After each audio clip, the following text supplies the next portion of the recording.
It is 9/11, Tuesday, February 18th, 2020. We're in the Boards and Commission room. This is the City of Austin Council work session. Colleagues, we have two briefings. One is an update on homelessness issues. The second one is a briefing on PUDs. We have 5 items that have been pulled. We also have an executive session to discuss the Palm School and to discuss Muni in executive session. We need to come out after the executive session back here to discuss the Muni issues publicly. So let's move forward, recognizing we have to come back here after executive session. Let's go ahead and begin with the briefings and start with the briefing on homelessness.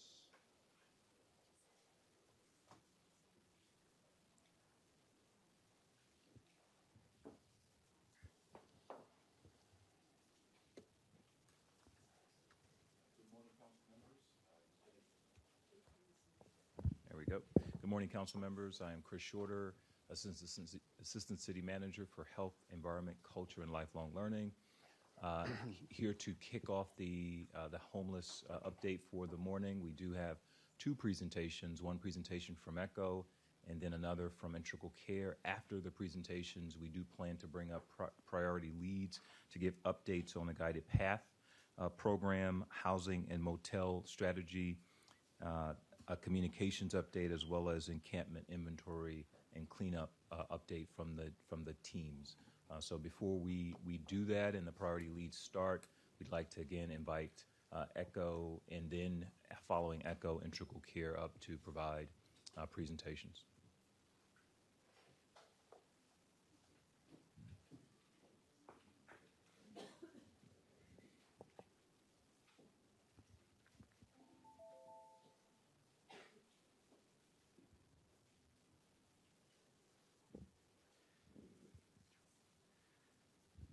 Okay, morning everybody.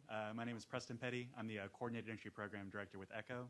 And I was invited here to talk a little bit about a homeless navigation pilot that the city has been funding through ECHO for about 2 years now. I will say that I get very nervous in these, so I will talk very quickly. So I would appreciate grace and patience. And then David Gomez will be coming after me to present on the PATH program, which has been doing fantastic navigation work and outreach work since before I was born. So consider this an opening act. So the ECHO Homeless Navigation Pilot is a street outreach and homeless navigation, housing navigation project. So the primary goal of our program is to connect people experiencing homelessness in Austin, Travis County to opportunities for safe, stable, and permanent housing. So there's 3 primary ways that we do that through this particular grant. One is through housing outreach. So very short version is that's when we actually take the opportunity to apply for services and receive services directly to people experiencing homelessness wherever they feel most comfortable requesting services. So rather than requiring folks to come to us to ask for help, we bring the help to them. Once we've engaged someone, the primary service we provide directly is called housing navigation. So the purpose of that interaction is to help someone identify all of the different service options and personal pathways they may have to return to safe and stable housing, and then to make that happen. So a very common situation, especially for our federally funded housing programs here, is folks will know they're eligible for a program. We will know that someone's eligible for a program, but they will require some very, very specific documentation, frequently a specific document from a medical provider in order to verify eligibility. So one of the primary purposes of this program and programs like it is to identify what those final hurdles are and help folks check that final box to be able to access services. And then the final piece is services coordination. So in addition to all of the direct service that these staff are doing, they also drive our systems level community-wide coordination. So that it's rather than everybody doing their best in just a case-by-case basis, they also provide a lot of admin support and making sure that the different programs that are providing street outreach services or housing navigation services are coordinating with one another and coordinating with the actual housing providers so that everybody's working together as a system efficiently and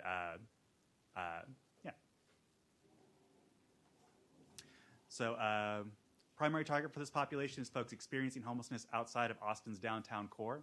So when this project was funded, the idea was that host's primary target is downtown. So this was intended to supplement outside of host target area. So specific targets are highly visible campsites, folks living in public or semi-public spaces such as highway overpasses and pedestrian bridges. And there was a specific mandate when this was funded to especially be sure that underserved areas in southern and northern Austin were targeted by this particular project. Y'all will hear in a bit about the work that PATH is doing as well, which is the lion's share of the work in those areas. But I believe we have a happy and healthy partnership there.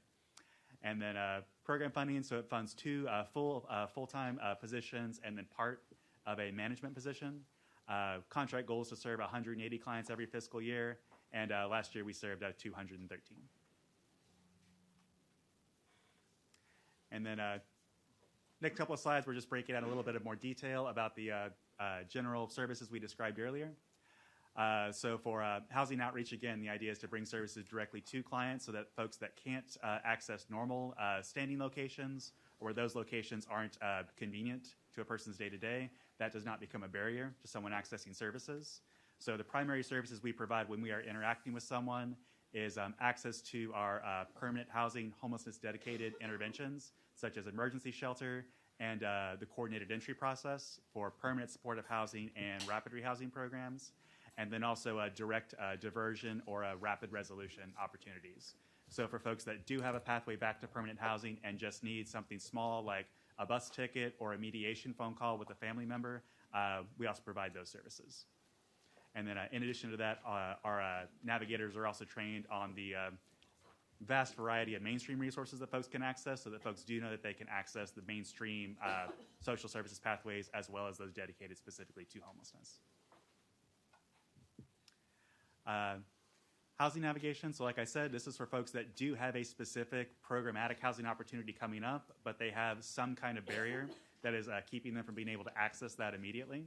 So the most common barriers there are a lack of information. So clients may not know that they have an opportunity coming up, or they may not know the details of the opportunity that's coming up. So it's very common that someone will hear that there's an opportunity, but it's hard to distinguish from just a letter or a phone call whether that's a Section 8 voucher or an actual permanent supportive housing project, or whether it's just an opportunity to come speak to a case manager. So these staff make sure that folks know exactly what services are available and the steps to take to access those. And then when there is a specific barrier that a client is having trouble crossing, again, most commonly a specific kind of paperwork that's specific to a program, they actually provide that connection step to make that happen. And then services coordination and partnership. So we have lots of different programs that are providing street outreach or navigation, sometimes as part of their dedicated and sole purpose, and sometimes just as part of their mission and day-to-day. So in addition to the direct individual work that this project does, we also put a lot of effort into being sure that these staff are communicating with all the other applicable programs and trying to create as many communication structures as possible so that other programs can talk to one another as well in the easiest and most efficient manner possible. So I won't even attempt to read down that list because even though there's more than a dozen, I'm sure I left someone out and we'll get in trouble. But there's lots of really fantastic folks doing fantastic work. Challenges and opportunities. So this is probably a old chestnut from Echo, but it's true. The biggest resource barrier that we have right now for street outreach and navigation is actually permanent supportive housing programs, or specifically, permanent housing programs, rapid rehousing as well as permanent supportive housing. What we have found is that when those resources are available, especially when they're available with extremely low barriers and when they are dedicated to people experiencing homelessness, folks are enthusiastic about accepting those opportunities, and the programs that we do have active are phenomenally successful at turning that enthusiasm into an actual move-in. So the biggest challenge we have right now is, as street outreach programs and navigators, is keeping folks' hope up, for lack of a better word, that those resources are being created and are on the way, and then rebuilding trust so that once that opportunity actually does come up, folks do know, hey, I know you've waited for 1, 2, 3, 10 years, but it's really real this time. Okay. And Mayor? I should have had a more dramatic last slide. I'm sorry. But yes, questions and follow up. There's our website and there's my email. That's okay. Councilmember Kitchen. Hi, thank you. You did great. So, just a quick question. So, what's the source of funding for this this outreach and navigation program? Is that what you call it, the outreach and? Yes, the technical contract name is the Homeless Navigation Pilot. Okay. If I had known one day I'd be presenting the name, I would have named it something punchier. But Yes. it's funded through an Austin Public Health grant. Okay. Homeless navigation pilot. Is there some place that we could get a drill down? Just to, I appreciate the information here, and you don't need to present it now, but just kind of the history and the number of folks served. Could I ask y'all to send that to me? Yeah, absolutely. Sure. Okay, great.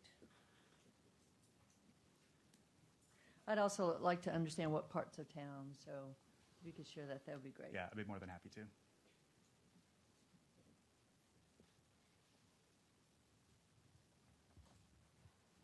Yes, Mayor Pro Tem.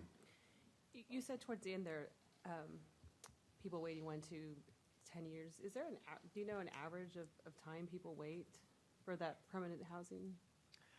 So unfortunately, because there's so many programs that are dedicated to such specific populations, I'd actually prefer not to even pretend there's an average. Okay. For VA eligible veterans, it's less than 90 days. Okay. For folks that don't fall into any special target population, we have some folks that have been requesting the services since the first day we asked. Okay.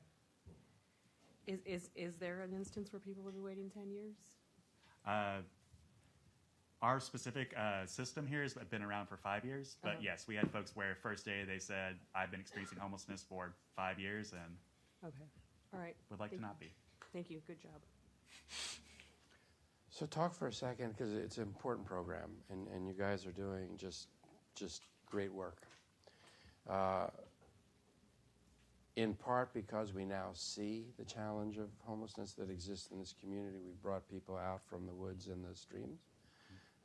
It's something that now our community sees in ways that we didn't see before. I note that you have a contract goal of serving 180 people every year, Yes, sir. and served 213 last year. How many people could you serve if you had the resources? As many people as are experiencing homelessness. Do you have a feel for how many people there are in your target population? If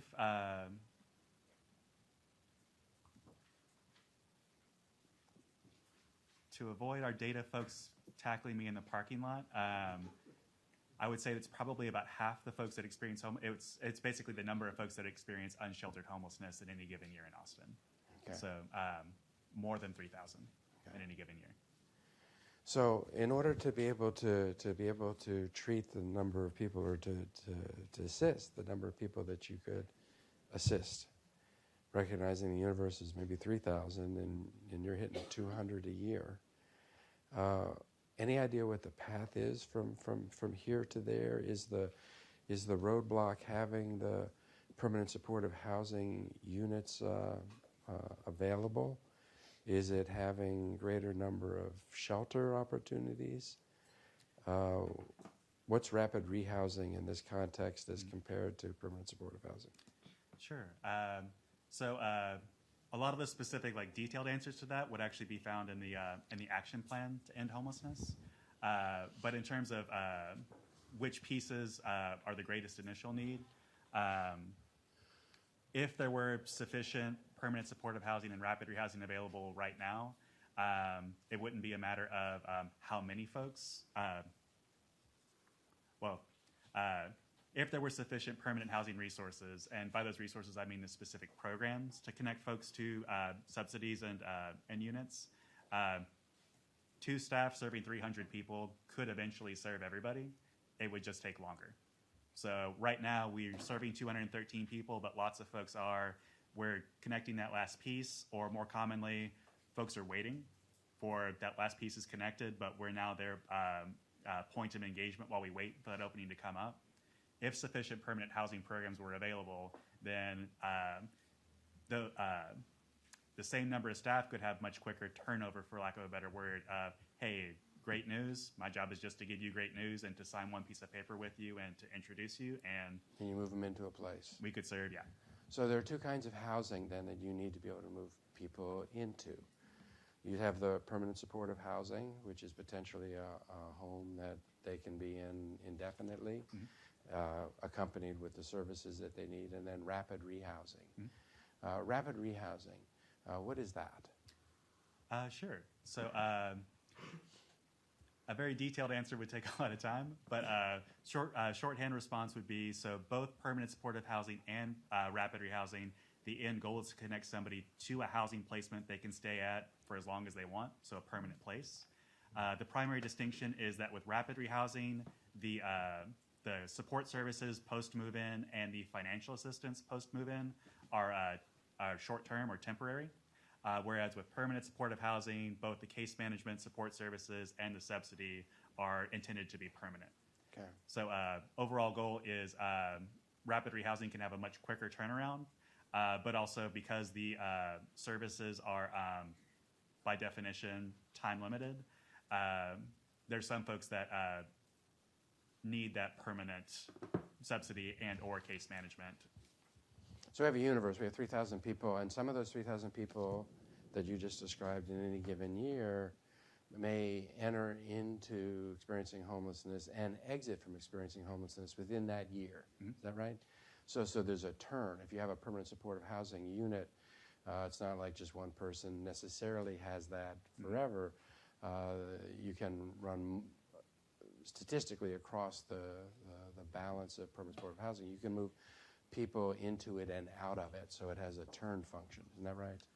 So typically with permanent supportive housing, we don't encourage an expectation that units will turn over. We usually when we're planning out capacity and like housing, future housing needs, we plan that if somebody goes into a permanent supportive housing placement, they will probably need that for an extremely long time. Okay. We have had, of course, because there's such resilience of the folks we serve, there's lots of folks where after a couple of years in permanent supportive housing, or sometimes even less, folks are no longer need either the subsidy or the case management. So lots of resources and initiatives come into place to make sure that anybody that wants to move on can. But primarily when we are creating permanent supportive housing, the expectation is that if somebody's going into that, they will probably need that for a very long time. Where do we house people for rapid rehousing? All around the city. In like, are those rent assistant subsidies or vouchers that we're providing to people?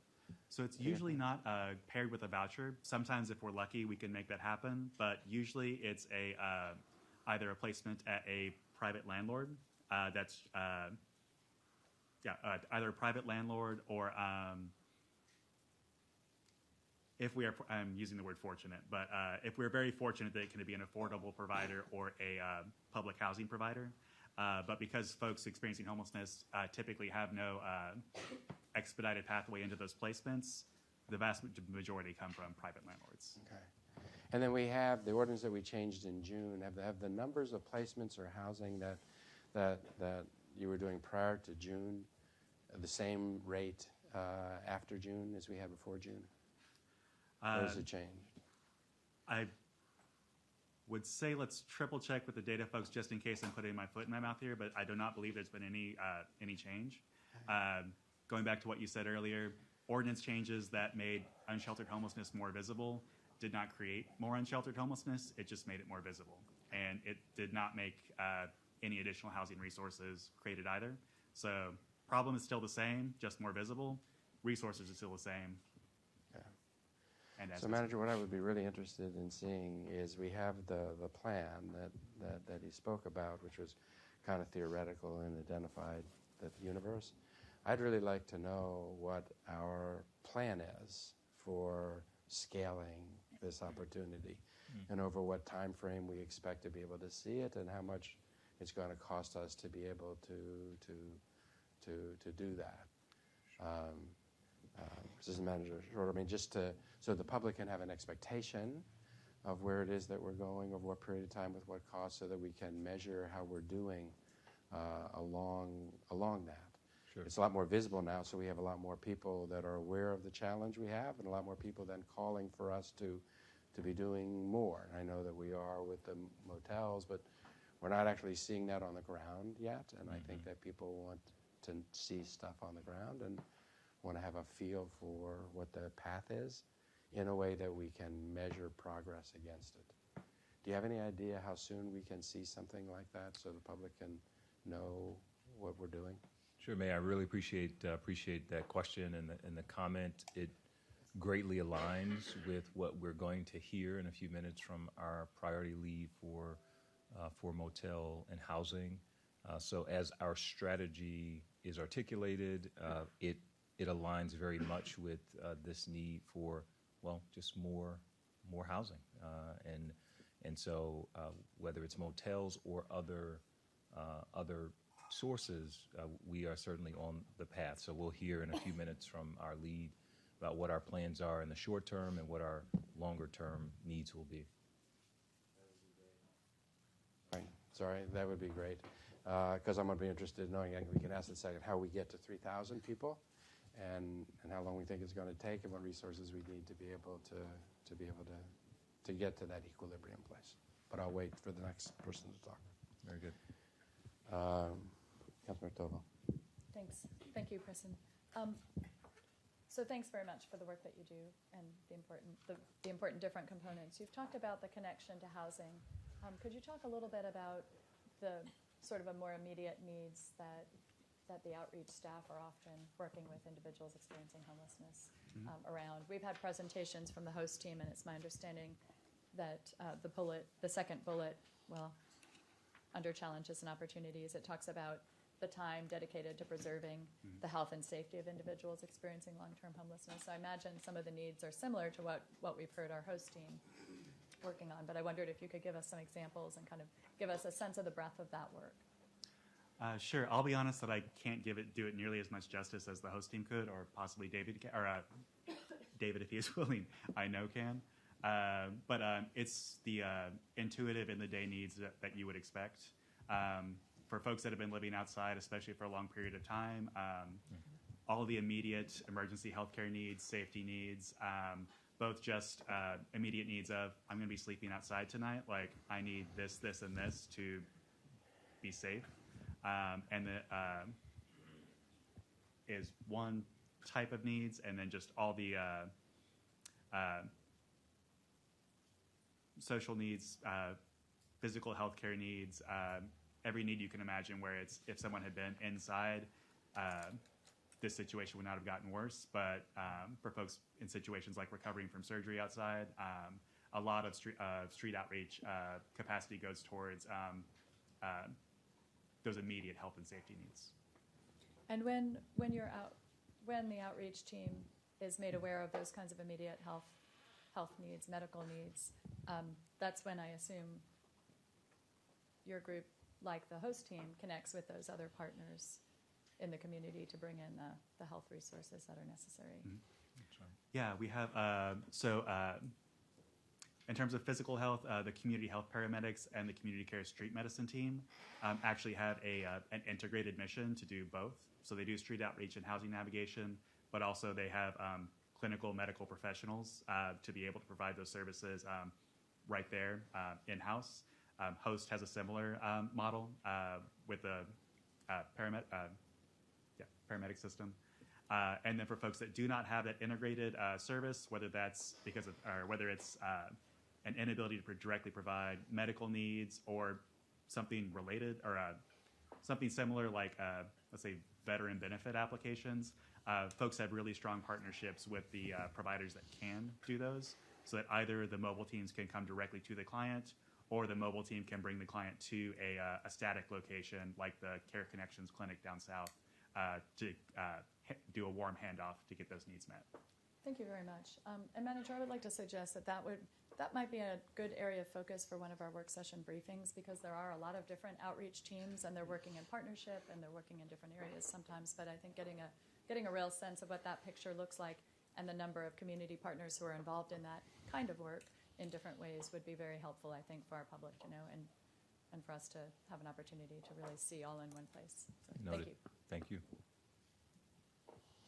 Anything else? Councilmember Kitchen? Just a quick question. So, as we've been talking about, the challenges are huge in terms of the numbers in need and the number you're able to serve. So, how do you? And if I heard you correctly, this is a program that works outside of downtown, and so how do you decide where to go? Because this is outreach. You're actually going to, or maybe I should say, what are your priorities? I mean, I just want an understanding of how clients get into the program and where you go to do outreach and that sort of thing. So for our particular program, because Yeah. it's only 2 folks, Yeah. we actually communicate with the other street outreach programs, and we try to create a, it's going to sound overly simplified, but also too promising, to create a kind of a citywide plan. Okay. So that we do know, hey, folks, citywide meeting, we have heard there's a big campsite down here, or we know for a fact there's always a big campsite need here. Which team is going to meet that? What days? With how many folks? Do we need additional folks to go? Hey, we've heard about a new campsite. Who can go out there and find out, like, actual face-to-face together, Okay. what that need is, and especially what that need is relative to the places we're already going. Okay. So it's a very dynamic, honestly, month to month, week to week process. Okay, and then do you follow the follow the folks until you can get them into housing? Yeah, so our program in particular, but also any program that's coordinating that is willing to, we ask folks to track their progress through the common Service Point HMIS, Homeless Management Information System database that ECHO runs, so that if folks are touching multiple programs, any program that touches a client again can see kind of the progress that's already been made, or any next steps that were already identified. And then as folks do move from unsheltered homelessness into actual permanent housing, any program that was previously working with a client can see that happen. And so it would just seem like your caseload would fill up pretty quick. So particularly given the fact that people have to wait a while to get in. So I'll talk to you offline about more. But one just last question, just so I can get a sense of that. Yeah. How many new clients are you able to take a month? In other words, what is your turnover of your client caseload? This is a little embarrassing, but I'll be honest, I don't have that off the top of my That's head. okay. But we No could totally worries. get that, yeah. That's drilling down a bit. I'll be happy to talk with you offline about it. Short, pithy response would be it usually is tied to the actual amount of housing move-ins that we have. So Sure. when we do have a super exciting opportunity like the Oak Springs property that Integral Care Okay, created. so it goes up and down. Yeah. Okay, thank you. 2 more quick questions. And you probably already answered this, what's the differential relationship between you and the PATH program? Because you're both doing housing navigation. Oh, sorry. So we the 2 teams provide very, very similar services in terms of street outreach and housing navigation. The PATH team has more folks and a broader scope, which I think y'all will see in David's presentation in just a bit here. And also they do have integrated mental health care connection services. So they have that integrated piece for folks that have that immediate need. What do you do that they don't do? I will actually say I don't think there's anything we do that PATH doesn't with these 2 staff. We focus a little bit more on the program-to-program coordination side of things as part of our kind of department's mission. But honestly, between us and PATH, it's very frequent that it's, hey, we know a street outreach worker needs to go over here, but whether that's someone from PATH or someone from HOST or someone from ECHO, it'll be the same service. Got you. And then the program that's operating outside of the arch, we did a census of people that were out there when the ordinances changed, and we were going to house those folks. Is that something that you're doing, or is that something that somebody else is doing? So the actual initiative is being driven through Austin Public Health. ECHO's there in a coordination and strategic support role. So these two staff were originally, with city permission, redirected from down south to the Arch for the beginning of the pilot. But now they've, along with the other programs that were temporarily shifted, have returned to their original placements. So now it's primarily programs that were already downtown doing street outreach, like Host and To a Degree Path, doing this street outreach and housing navigation piece while we wait for the actual permanent housing programs that can be dedicated to Guided Path Park. Okay. All right. So I'll wait to ask them about that. Yep. Thank you. And I will add that we are going to receive an update from Public Health around the Guided Path program. Great. Anything else right now? Thank you very much. Thank you so much. Great job. All right. And so in addition to ECHO's navigation pilot program, we also wanted to invite Integral Care up to talk about the PATH program. Welcome. Good morning, and thank you for the opportunity. Good morning, and thank you for the opportunity to talk about a 30-year-old program. It's been in our city for that long, and I hope I can be clear, concise, and be able to complete this in 10 or 11 minutes. But that's a lot of stuff, and I like to talk, so I'm going to try and get through this. So let's just get going. So, Pat. Sorry. Would you speak up, please? Bring it a little bit closer. PATH is one of a score of programs that are part of Integral Care, and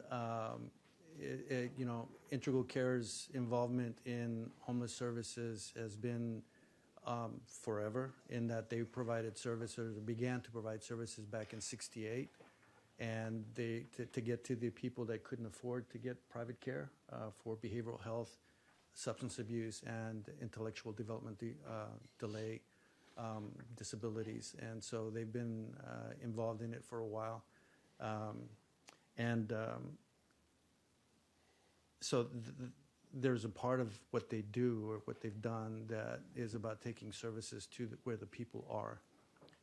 I was lucky enough in 1976 to start working with MHMR, which is what it was called back then, as something called a barrio social work specialist. So I've been doing community mental health work for a while, trying to engage individuals who feel disenfranchised and disconnected from services that they may not even know that they need. In the 70s and 80s, there was a push to deinstitutionalize individuals who were in mental health institutions, and that transition didn't go so very well because resources didn't follow the individuals, and as a result, there were quite a few individuals who ended up homeless who had mental health issues. In 1987, or 86 actually, the federal government made the PATH program available. It's a program to assist in the transition from homelessness. And the idea was to provide assertive outreach to find these individuals and try to figure out why they felt disenfranchised and why they felt failed to connect to the community mental health system that was available for them then. And so Integral Care received applied for and received the grant to do PATH in '87, and we've been doing it since. We have been always meeting our metrics and our goals, and are one of the better, I shouldn't say better, successful PATH teams in the state. So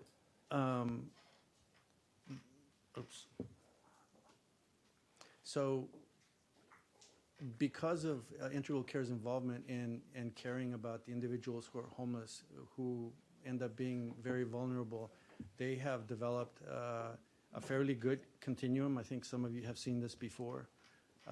We have a budget of about $13 million that's dedicated to this population. Last year, we served 5,400 people. 670 people received housing just last year. The job of PATH is way at the beginning where the arrow is, to provide outreach and engagement to those individuals who feel disenfranchised. And we've been doing it since '87, like I said, and the people haven't changed much. The environment has changed a little bit, but the treatment of these individuals hasn't changed a whole bunch. I look forward to you guys being agents of change, and you already have been. So thank you for that, and I applaud the process of continuing to make these individuals more visible and more able to access services. So this is the overview of where we are now. Our funding for the PATH program is $754,318.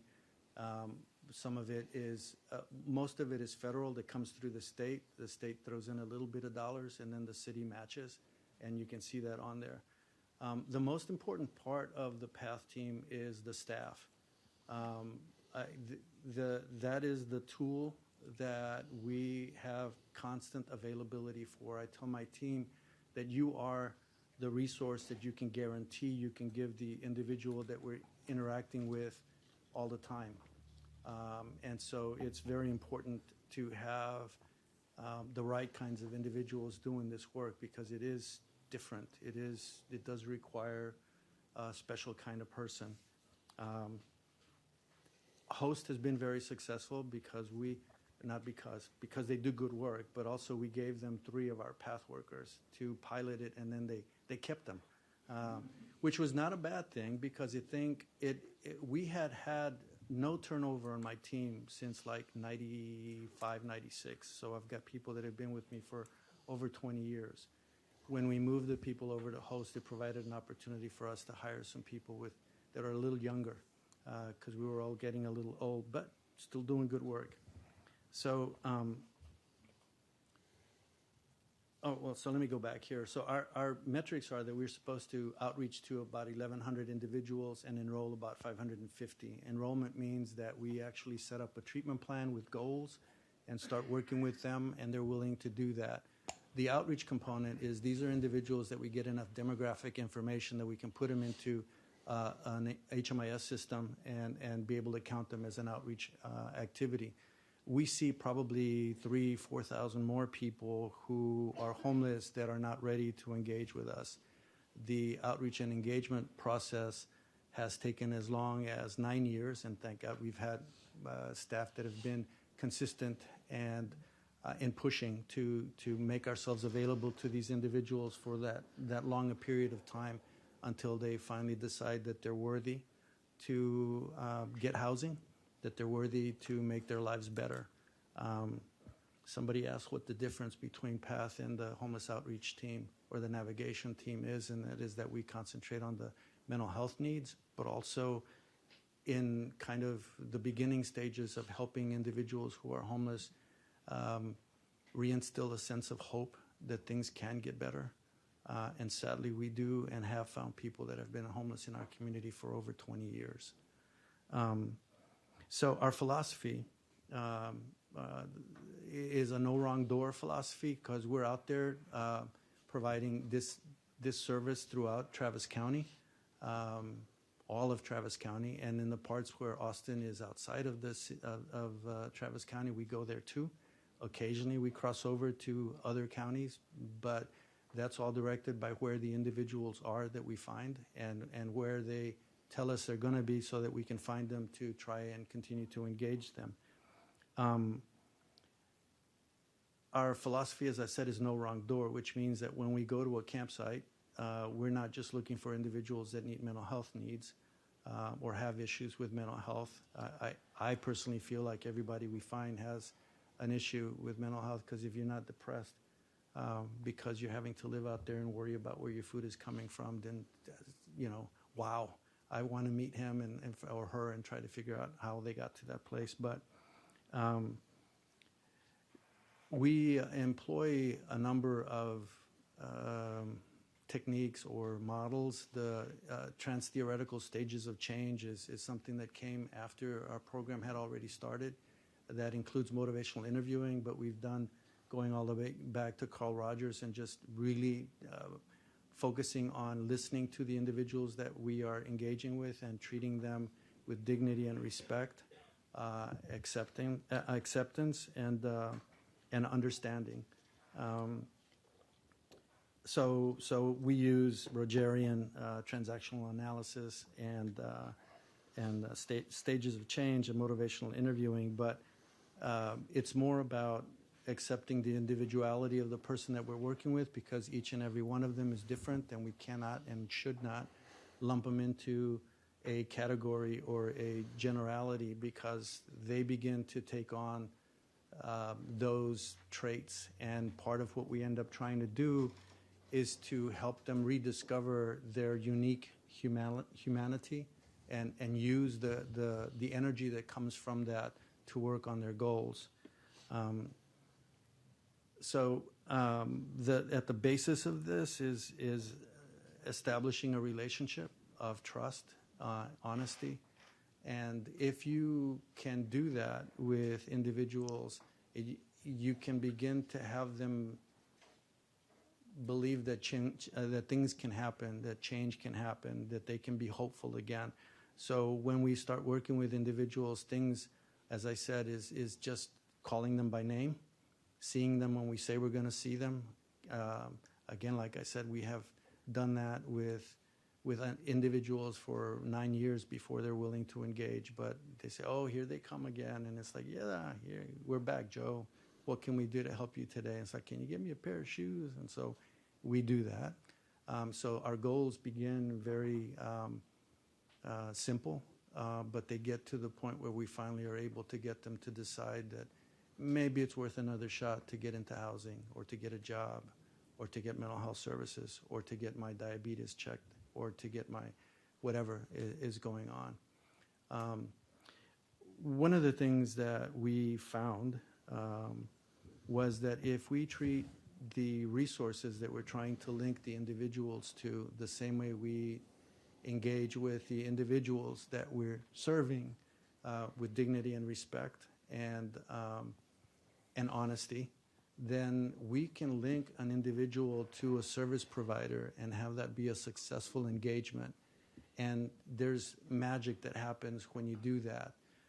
If you're able to bring an individual to a service provider and have that be a successful linkage, the provider's happy, the client's happy, and they're more apt to do it again. So when you call and say, "I need some help with this individual because they need your services," they'll say, "Yes, bring them in." So again, like I said, my staff has been with me for a long time, most of them, and we have developed relationships with providers that range from getting tennis shoes to actually getting housing and everything in between, because we've established good relationships with those individuals. I think that, as I said, the success that we have with the clients that we serve leads to success with them via a warm handoff that we're able to do. So we follow the individual all the way to getting all the different services that they need, and also are warm with the provider of the service, and that this allows for them to be willing to accept the individuals that we bring. I think it's important to note that the people we work with, they hire us to consult them on how to change their situation. And it's very important for us, again, our staff, is to let them control the situation, because we go to them wherever they are, they can decide not to be there when they told us that they wanted to meet us there, not to follow through with what needs to happen. So they're in control. So the key, again, is just to let them be in control, offer them the opportunity to do what needs to be done and to be in control of their service plan and goals. Because if they do own their service plan, then they will work to make it happen, as opposed to having a plan that we devise for them. And the problem with that is that, one, you don't empower them. You don't help them feel like they made it happen. And two, if it doesn't work out, then they can easily blame you for creating a plan that didn't work. So where do we do this magic that we do? And truly it is, because when you reflect the humanity of somebody, of an individual, you begin to see major changes. And that is a gift that all of my staff have been able to realize, to see, and to a certain extent expect. That's the reward that we get. That's why we stick around. That's why we do the work we do. And so we provide assertive outreach. Like I said, we go to places where they are, whatever it is, wherever it is. And we used to do it all over the city. But when Host got created, we said, okay, we're not going to be downtown because there's few of us. And now we're going to be able to focus on everything outside of the downtown area and West University area. We do it at fixed locations also. So there are providers of service that invite us to be there, to meet with their people, because they provide a service there.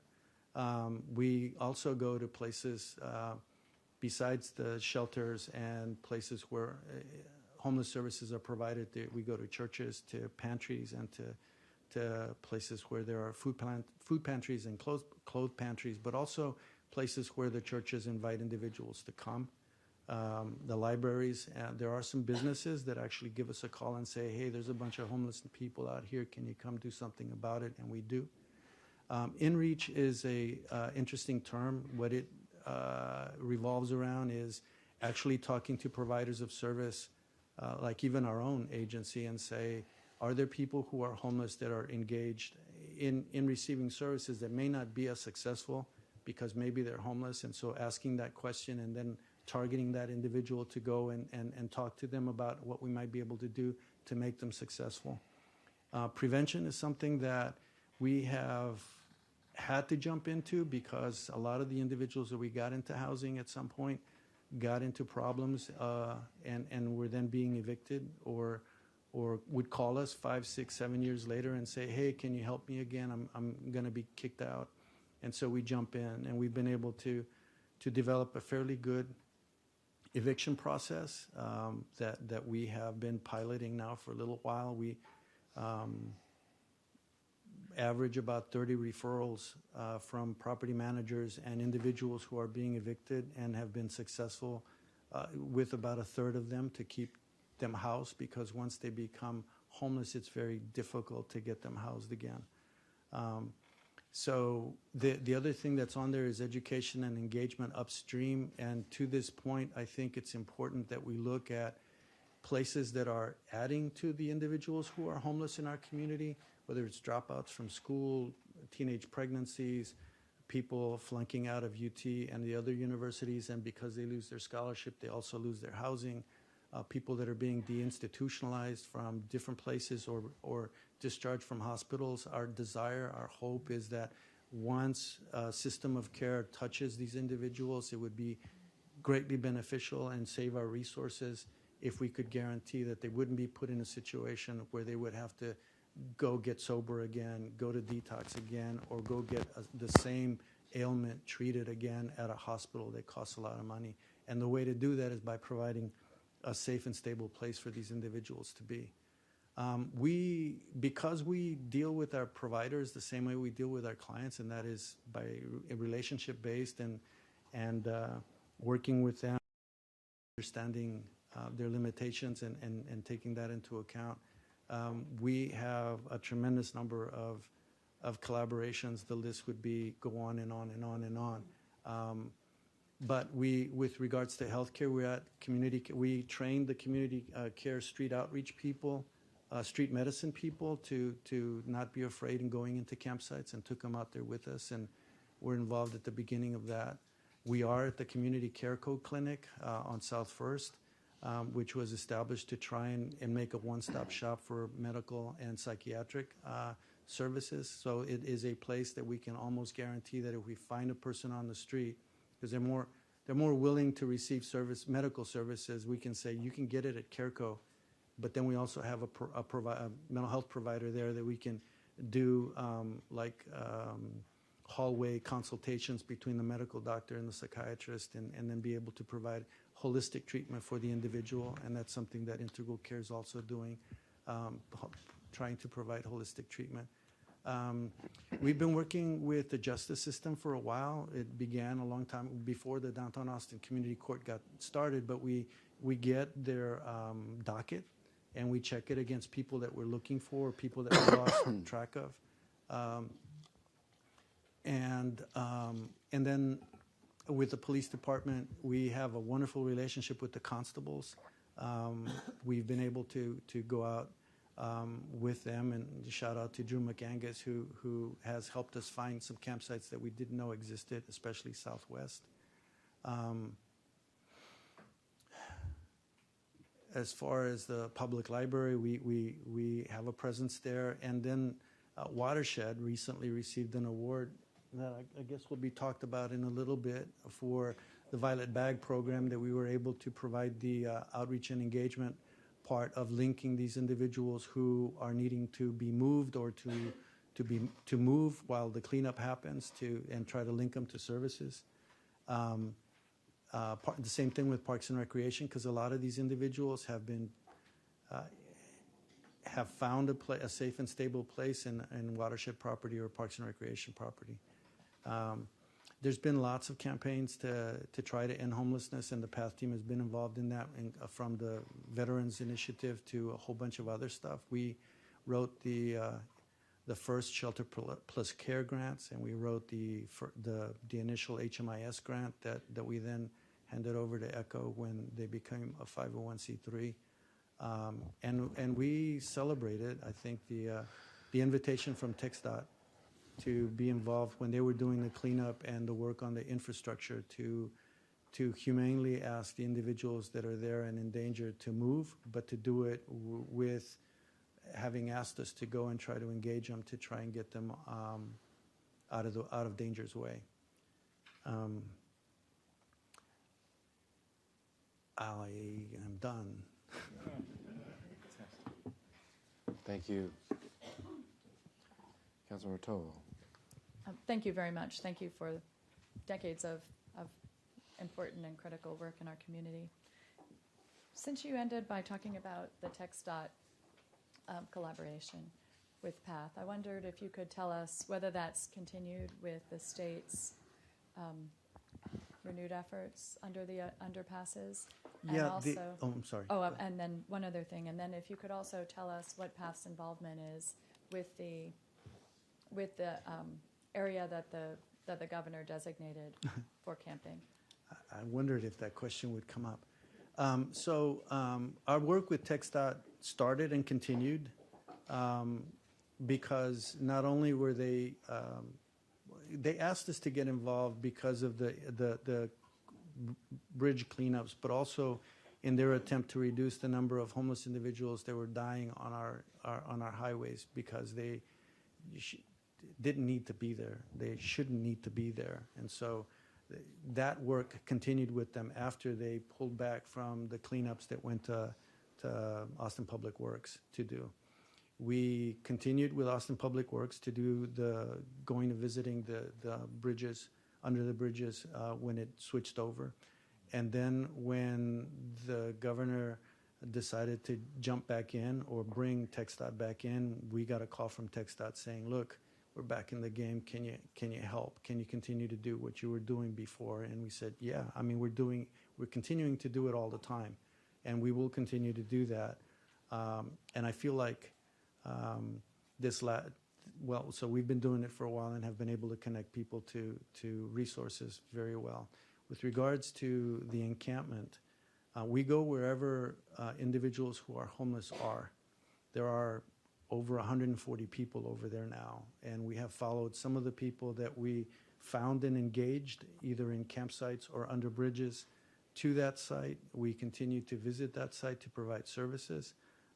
We have a collaboration with the community health paramedics, and they help us with the medical stuff, but we try to get the individuals who are there to come to CareCo, to the CareCo clinic, to that collaboration that we have to try and get their medical needs met. Psychiatrically, we provide all of the levels of service that our agency has to offer by either going out there or taking the provider out there or getting them to the clinic that they need to get to. Because we're out there and because we have a philosophy of no wrong door, there are other services that we end up helping the individuals get connected to. We've been educating and learning together with the Texas Emergency Disaster Management team that's out there, primarily the forestry workers that got assigned to be out there, which I thought was kind of interesting. They said, we do trees, we don't do human beings, but we were able to help them figure out how to get comfortable in dealing with that. So I hope that answers your question. That does, thank you. And I had an opportunity to go out there, and Councilmember Renteria was also out there, and so there was some discussion about what services and what organizations were involved, but it wasn't clear to me that path was. So I'm glad to hear that. You mentioned the community health paramedics who are also providing services out there. Can you help me understand which, is that through community care street medicine? I know there are different. Well, this is the CHIPS program. So the CHIPS program and Andy Hoffmeister, who is kind of in charge of them, we've been collaborating for many, many, many years. And so when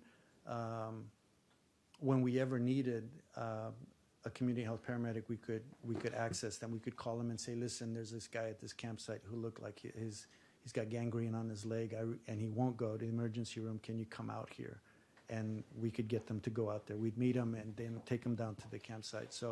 So part of what they've been doing is continuing to do that wherever these individuals are. It just happens that some of these individuals are at the campsite. And our hope is that the campsite doesn't equal you can't provide services here, because it is where they are and they're in our city. Just like we go to all the different campsites, we'll go to that one. And they come with us to help us with the individuals that have medical needs. Thank you. So that's CHIP. That's our CHIPS CHIP, program. yeah. Okay, thank you. Councilmember Kitchen. I just wanted to say thank you.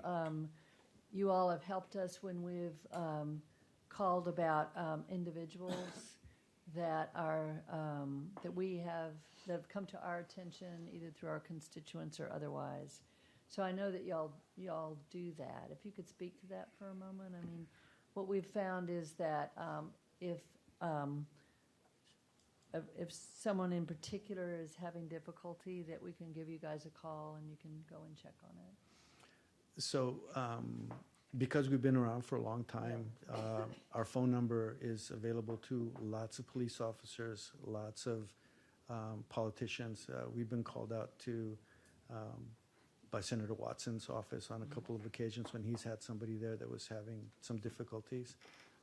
We respond to neighborhoods. We do presentations at neighborhoods and churches and say, hey, if you come across individuals like this and you care about them and want them not to be arrested, but you want something to be done, we can go. And so we go. We have responded to lots of calls from all the different administrations and the different Austin public health employees that have been around that call us and say, hey, we need some help. There's a constituent out here who is having difficulty. Can you come see what you guys might be able to do? And we do that. There's only 8 of us. I mean, 8 people that I do know, this. I don't want to. So, but we're very flexible. And again, we don't promise the people that we work with things that we cannot do. What we do promise them is that we will listen to them and we will tell them the truth about what we can and cannot do. And we do the same thing when you guys call. Councilmember Renteria. Yes. Thank you for what you do. And, I'm glad you brought up the fact that in the 80s, there was a lawsuit, and a lot of the people that were suffering with mental illness was released.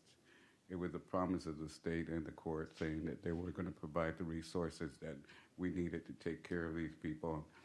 And unfortunately, like you said, it didn't happen.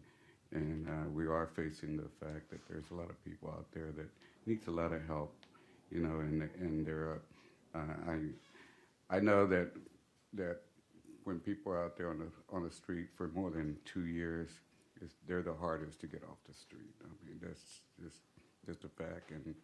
And when you said that a lot of these people go into these areas and camp out because they're looking for they want to be secured. They don't want they're just like anybody else. being out there all by yourself. So, how many do you say that on these campsites that are these people that are camping out in groups?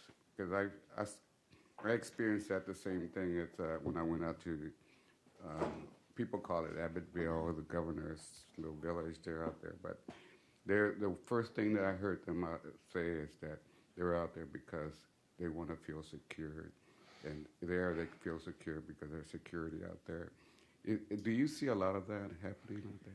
Well, I think that the campsites that I am familiar with, they do a good job of policing themselves. They don't allow themselves to get so big that it gets out of control.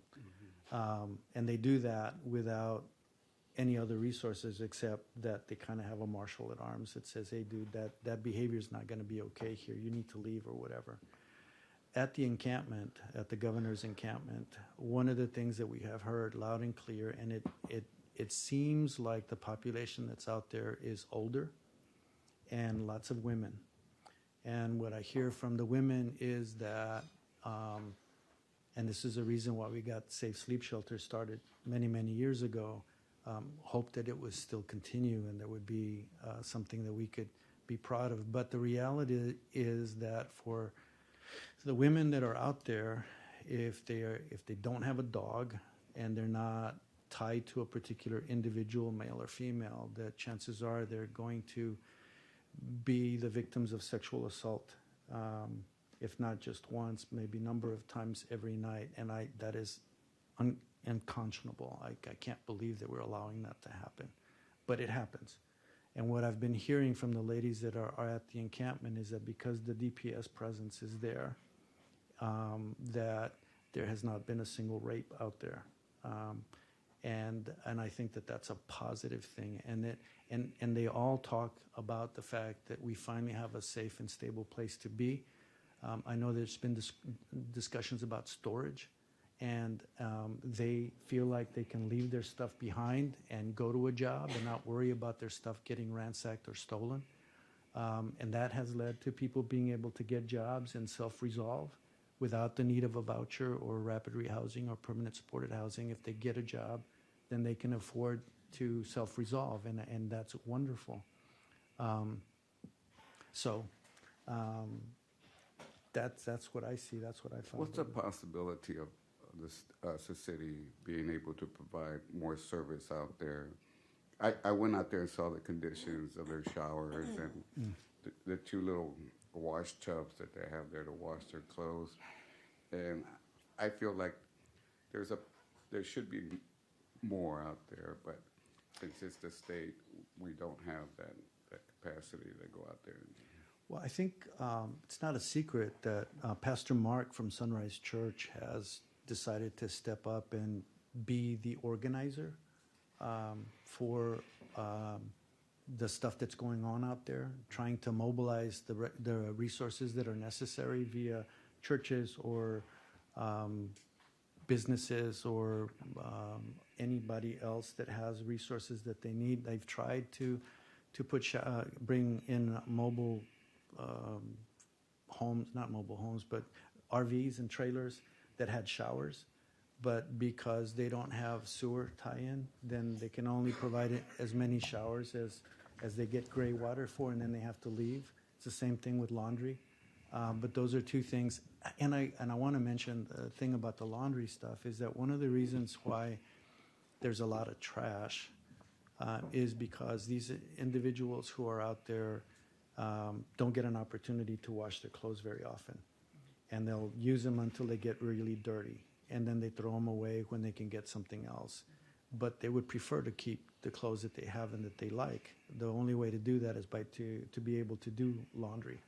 And so providing laundry and other hygiene stuff would be outstanding. I wish we could do it at different encampments, but there is a fear of sanctioned encampments because the fear is that they will become unruly. But I think we have an example where maybe they don't have to be that way, and we can assist the individuals that are there through the program that you heard about a little while ago, because our job is to find the ones that are disenfranchised and reinstate some hope and then to link them to the service providers that could get them to the next step. And so if they're there already and we can stabilize them psychiatrically and medically, then they can work on housing, and maybe we can get them the services that they might need there. And if we could do that, not just in that encampment, but in others, that would be great. Of course, the issue continues to be there's not enough affordable housing. But Well, thank you for your presentation. I really appreciate it. you're welcome. Councilmember Harper Madison. I'll echo, excuse me, my colleagues in thanking you for your work, you and your colleagues. I really, really appreciated your presentation, including you putting the emphasis on just how long this has been an issue and sort of where it started. I think that helps to disarm some really unproductive rhetoric. So thank you for pointing that out. You said something, though, that Alan Graham said during our visit to Community First. He put so much emphasis on the need for building community and what that means exactly. You know, what are the implications of having people that you can talk to? What are the implications of really feeling supported and like people will advocate for you? And I just find myself wondering how, as a community, how do we build in intangibles, you know, hope and self-worth and value and a sense of belonging? I really struggle, and I don't know if it's a statement so much as a question. I just sort of struggle. How do we do that? What do we as a community do to make people feel those things that are inherently a part of the cyclical nature of homelessness? Well, I think community is a very, very important part. The social supports that people have sometimes lead to people losing their housing because we stick them in an apartment and they lose their support system. We find that some of these individuals end up going back to where they were homeless just so that they could have some social interaction. They have asked that while we are doing what we are doing, not to forget, because they have a lot of socialization that happens when they go to church, not to forget that they go to church, not to forget that they have a need for recreation. So pool tables they could use, bowling alleys that they could have access to, something where they could come and do some recreation together. But I think the most important thing, and I mentioned it about finding people to do this job, is that you need people that are going to listen and to them and to reflect their humanity to them. So part of what Integral Care has done is provide something called mental health first aid. And we did that with TxDOT. We trained all of their TxDOT workers that were going to be interacting with individuals who were homeless. We did the same thing with Watershed and Parks and Recreation and with Austin Public Works. And we will continue to do that. And basically, it's a curriculum that teaches individuals a little bit about mental health issues, but more about how to treat people like human beings. And what I have found is that whatever campsite you go into, if you take that with you, then it has a tendency, that's when the magic happens. It has a tendency to, people start dealing with each other like human beings. The problem happens, as I said, when they begin to be the generalities or the label that they have been given. So each of us is a unique and important individual, and we need to reflect that. And so Alan does it. I've known Alan for a long, long time and dealt with him through the different iterations of trying to get the city to get him a place to set up his community first village thing, and then finally doing it and getting it done. But I think it's understanding the need for social recreation and spiritual stuff and building that into the things that we offer, but also through mental health first aid and other things is teaching the police and the paramedics. Paramedics do it because they come in at a time when somebody needs something and there's compassion there. I think police officers are beginning to do that more and more. I think it got piloted with the host team of how effective policing can be if you treat people like an individual human being and not deal with the stereotype. So I think that I think you guys are helping it to to get to that place by your leadership. And I think we're at a place right now where we can really make a difference. So thank you for all that. Mayor Pro Tem. Yeah, I just wanted to say thank you for your presentation and the work that you do. It was like I felt both extremely sad but hopeful from what you said. You know, somber in that this community has, you know, been villainized and stereotyped, unfortunately, but very grateful and hopeful that we have people like you. You said it yourself, you said it requires a special type of person. And so our community is so lucky to have special types of people like you who, I know people like you don't take that kind of, you know, compliments well, because it's just part of who you are, and the people that work with you. So we're incredibly so grateful. And, you know, you eloquently pointed out that this is from failed policies since the 70s and the 80s, and how all levels of our government continue to fail the most vulnerable in our community. And we continue to see it, the discussions of decreasing social services, defunding SNAP, or significantly decreasing the funding for SNAP, not expanding Medicaid, which is health care. This discussion that shouldn't even be a discussion about health care is a right for everyone. It shouldn't even be a political issue. It should just be the right thing to do. And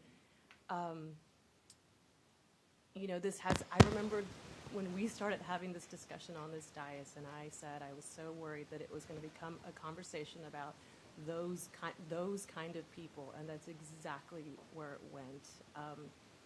And I talked about having this discussion with my daughter and seeing the sadness wash over her face when I talked about homelessness, and it was like seeing someone realize sadness for the first time is so incredibly hard. And I hope, you know, in that conversation with her, I was able to build empathy as opposed to judgment. And I feel like that's where we are. We are at a turning point. This should not be a political issue. This should be about helping people, about empathy, about not judging people. And again, I'm just so incredibly grateful that there are people like you and the people that do this work in our community, because we have to get past this, and we have to understand that people don't choose this type of lifestyle, and it is because of failed policies, and we're trying to get past that. So thank you. Thank you for the thank you. And thank you guys for all the stuff that you're doing. I do want to say that my wife is a second grade teacher, and she knows what I do, and she teaches a little bit about what I do. But I think that we have youngsters. Are they gone? We have youngsters that like the sock, the things that was done about the socks, that begins to teach the next generation about compassion and about not fearing people that are different than you, and even under the bridges where a lot of tents have come up in other places, is the people that say that go to the stereotypes and the generalities are the people that don't take the time to meet the individuals. And there's a lot of people who are the powerful advocates for some of these individuals, because they've taken the time as they walk under the bridge to actually meet the individuals that are there. And some have actually been able to say, hey, I know who you are. I know your mom, or I knew your dad, or my grandfather and your grandfather knew each other. This whole the stigma and the myths that these are all coming from California, or they're all coming from here, there. I mean, these are all people that are being pushed out. So as far as policies are concerned, you saw the code stuff that you guys are doing, all that fits together. The equity stuff that is out there, all that fits together in us being able to try to figure out how are we going to make sure that people can have safe and stable housing. Because if you have that, then the medical, the psychiatric, the substance abuse stuff, it falls away. You begin to have places where kids can actually read and actually maybe get a computer so that they can they can keep up and do the stuff that they need. So this inequality that happens as kids grow up falls away. So I also want to add my thanks for what you do and for the PATH program. Obviously, you guys are at the front lines and in the trenches on this. The conversation that we see in social media is more than disconcerting. It's harmful to demonize people, to make us scared of one another, to suggest that hiding this challenge is in any way an answer to this challenge is sad to see. I have a few questions. sure. Integral care, you're part of that. What else does integral care do other than what you do? In other words, integral care is bigger than just PATH. Oh, absolutely, yes. Yeah. So you want me to rattle off like the 97 programs? Now, in a much shorter period of time, I Well, just want you to put so into I context think PATH within integral care. Yeah, so I think that I can go back to can we go? Yeah, pull it up.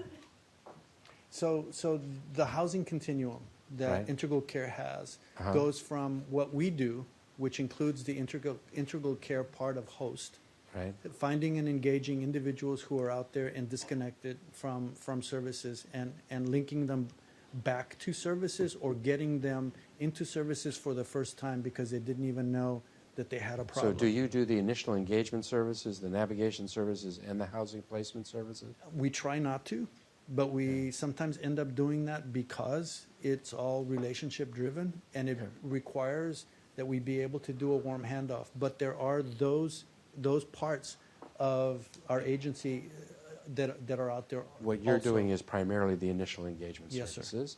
And then integral care then through you does that, but then through other people and other Other parts of the programs, yes. agency, you do the rest of the Yes. continuum. Yes. And then you say that the work that you're doing for the initial engagement is funded with $754,000. Is that right? Yeah. That's the work you guys do, right? Yes. Okay. And you said that most of that comes from the federal government. Yes, sir. Do you know how much of that comes from the state? I think it is 3% of so we get we get 550 something thousand from the feds, Uh-huh. and then the rest of it that comes from is state match, and then when it comes here, we need to provide local match Right. at 3-1. So if it's a total of $754,000 and $591,000 of that comes from the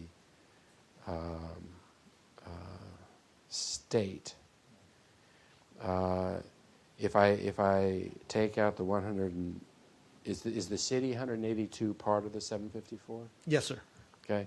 If I take out the federal money, I take out the city money, it doesn't look like the state's contributing much of anything. As I said, it's 3% of what we get. So if you take 591, 997, Like 15,000. about that, yes. $15,000 Yes. from the state. Wow.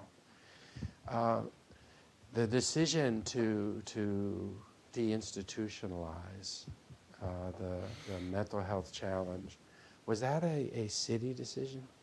No, that was a national decision. I think that what ended up happening, and I is legal here.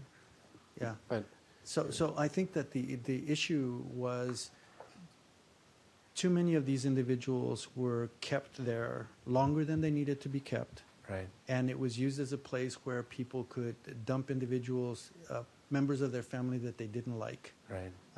Also, part of what was going on, and these are the worst case scenarios, Right. was that husbands that wanted a divorce could commit their wives and then go do whatever they wanted to do. So, because of those kinds of things that were happening So all it was over both the with country, people that it was intended to help and people that were not intended and that was to the help. problem. And were those institutions run by the state? Yes. Okay.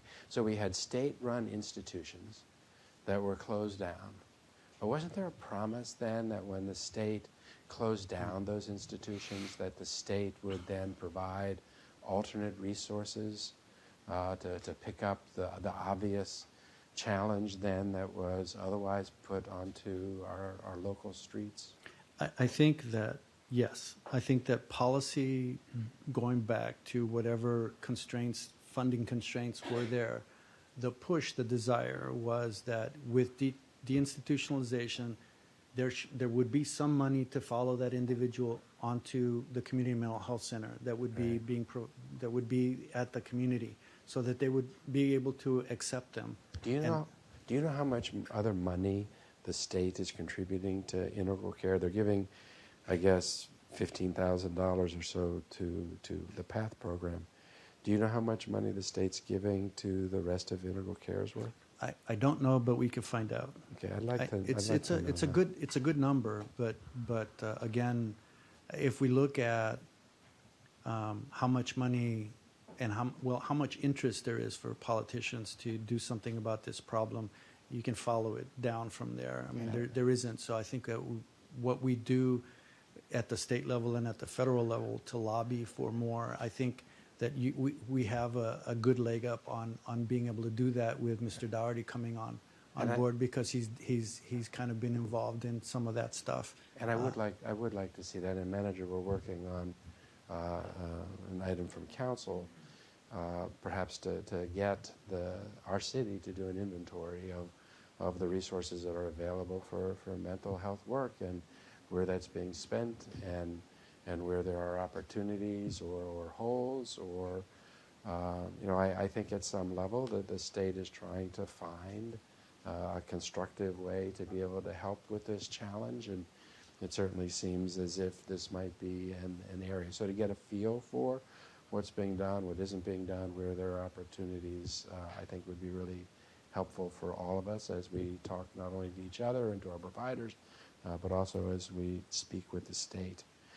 The number of people that are enrolled in your service, you said services actually enrolled were about 550. You said there are about 5,000 people that aren't actually enrolled in the service but are within your system, and then another 3,000 people you thought outside of that. Do I understand those numbers correctly? 5,000 that are not actually within ours. Well, okay, so the Explain to me what the numbers are. The 5,400 that are served by our agency. So those are people that we have found and linked to services who are still homeless or whose housing is marginally being provided. Some of those are individuals who bounce in and out of boarding care, which I think is another thing that we need to figure out how as a community we're going to do better at. But what we do, there are people that we engage, people that we do outreach to, that we don't get as much information as we need to in order to get them into to be officially counted. Right. But then about 1,100 of those, we actually are able to provide a little bit more. We get more stuff, and we are able to do some stuff with them. And then the enrolled people are the ones that we actually have a service plan for that includes addressing their mental health needs. Okay, so that I understand, I just want to get a feel for this because I'm not sure I do. There's about 550 people that are enrolled. You house about 650 people, a little bit more in any given year. There are another 5,000 people that are experiencing homelessness that touch your organization. About 1,100 of which you're able to provide some services for.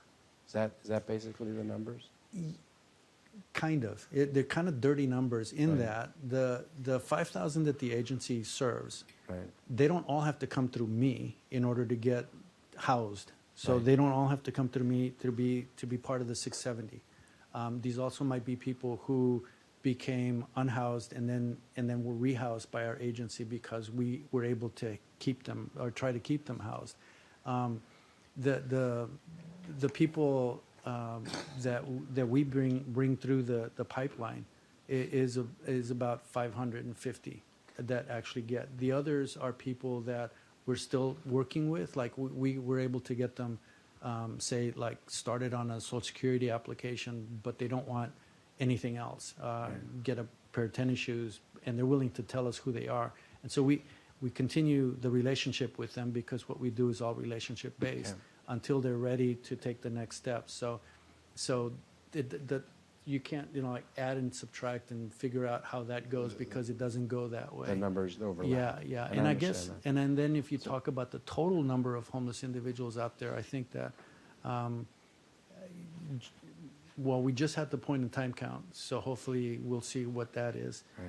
But the rule that we've had since the late 80s is multiply it by 3, and that gives you a better idea of how many individuals are homeless in our community. Talk to me. Last question I have is, in our community, what some people have come up and talked to me about is the perception that there's more aggressive behavior exhibited by people in our community, some of the people in our community that are experiencing homelessness. Can you speak to aggressive behavior or how our community should see that? So I've thought long and hard, and again, I want to make sure that I say that this is my view on this. I'm not talking for integral care. So I sometimes get in trouble for saying too many things. So I have to say that this is what I see. I don't want to get you in trouble. When I'm already there, it doesn't matter. You get what you give, and that's a statement that I've heard many homeless individuals tell me along with, I don't care what you know, I need to know that you care. So, and I talked about getting a more human interaction with the individuals that are out there. When you begin with a statement that these are dangerous people, like is being said at the highest parts of our government, certain people are bad, certain people are violent, certain people do this, that, and the other thing. You have parts of our community that are going to believe that, and then they're gonna treat the individuals that they interact with that way, and that usually leads to, instead of the cycle being healthy, helpful, hopeful, it becomes hateful, violent, and going from cuss words to actual, maybe even things, rocks getting thrown at people, or worse than that. I think we need to be really, really careful of the rhetoric that we use that paints individuals who don't have the luxury of having their own place to live as criminals and aggressive people, because they are not any more than I don't know what the average is, but if we looked in there's an average of that, and it's no greater and no less. As a matter of fact, I think that the new data that came out showed that they're more apt to be victims of that, and that's the other piece that ends up happening when you vilify a population, is that if there is aggressive behavior towards them, then they will be more looking to, I wonder if this is a smiley face that's going to hit me over the head, or going to slash my tent, or take my food, or do something to my dog,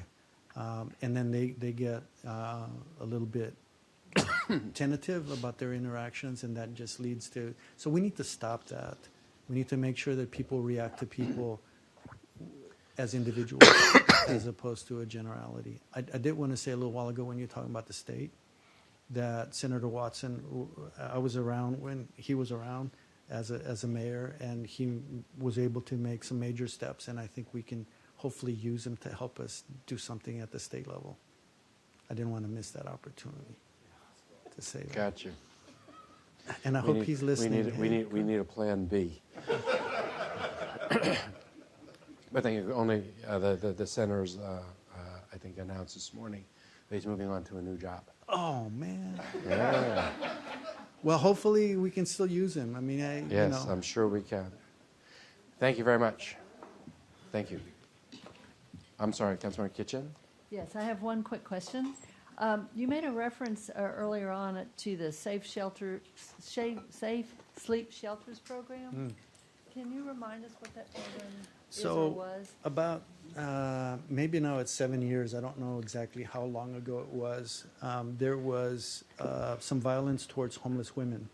There were a couple of women who got killed on the streets, and so so because that was going on, the homeless women were afraid that there was a stalker that was looking to victimize homeless women. And we were able to talk a lot about the rapes that happen, and we're able to, and I'm going to use this to guilt our city into doing something about it and to put some money into providing safe sleep shelter for the women.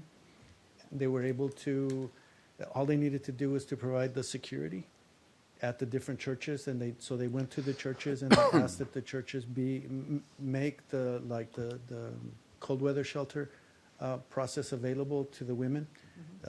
They were all met at Trinity Center, and then they were taken by van to different churches where partners or men couldn't follow them and not know where this place was. That went on for about 6 months until the funding went away. Then I think Salvation Army took over doing some of that. And they don't turn, they say they don't turn people away, but the way people get turned away is that it takes a while to get in, and you have to check in at a certain time, and a lot of the women work, and so they can't get there in time to be processed through. And as a result, they stay hidden away. I think that when the ordinance changed, one of the things that ended up happening was that a lot of the women came down from where they were being victimized to be somewhere where it was more public, where if something was to begin to happen, there would actually be, hopefully, a good Samaritan or a human being that would intervene and not allow for something bad to happen. So my hope would be that maybe we could do something like that again, that if we could get the churches to continue to do what they do for this population, it would be beneficial. There was a dream that I had back when there was a discussion that there would be a homeless program in each of the districts, that there would be a district person that would say, I'll take the women and I'll talk to my neighborhood and my constituents about creating a safe place for women to be, and then they could be there. Similarly for women with children or families, similarly with geriatrics, similarly with LGBTQ, that would be wonderful. Because all of those individuals, as a population, are victimized quite a bit.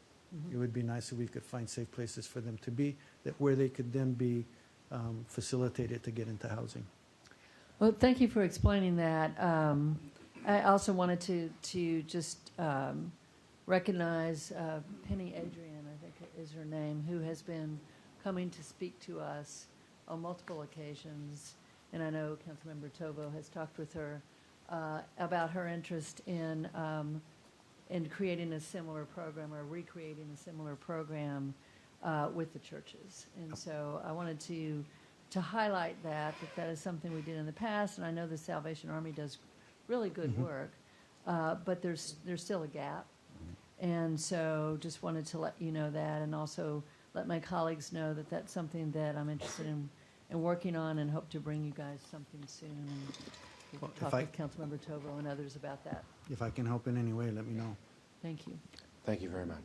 Mayor, Thank you very Yes, much. I just want to Councilor add that work with faith communities is also occurring in District 6, and we've been having meetings with a couple of church leaders who are interested in doing some on-site housing, and we've kind of worked with ECHO to now try to incorporate that into an actual process. So these are all great ideas and working, I think, in different corners of the city.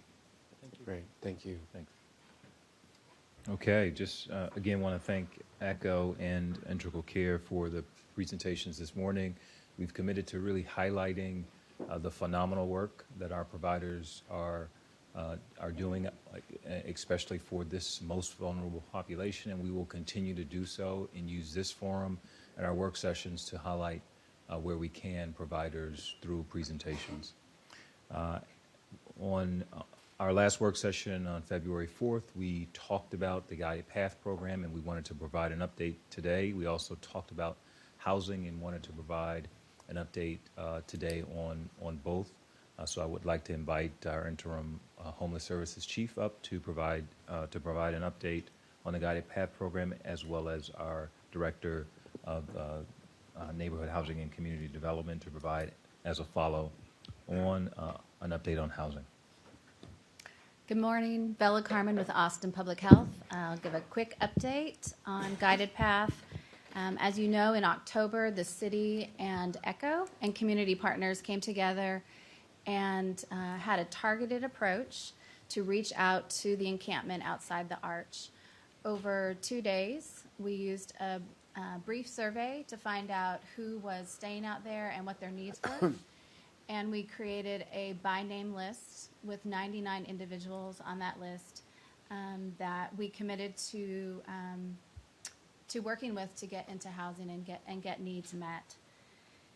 And so the most recent update, of course, this work is ongoing, and so the updates change on a daily basis. But most recently, we know that 21 of those individuals have been housed.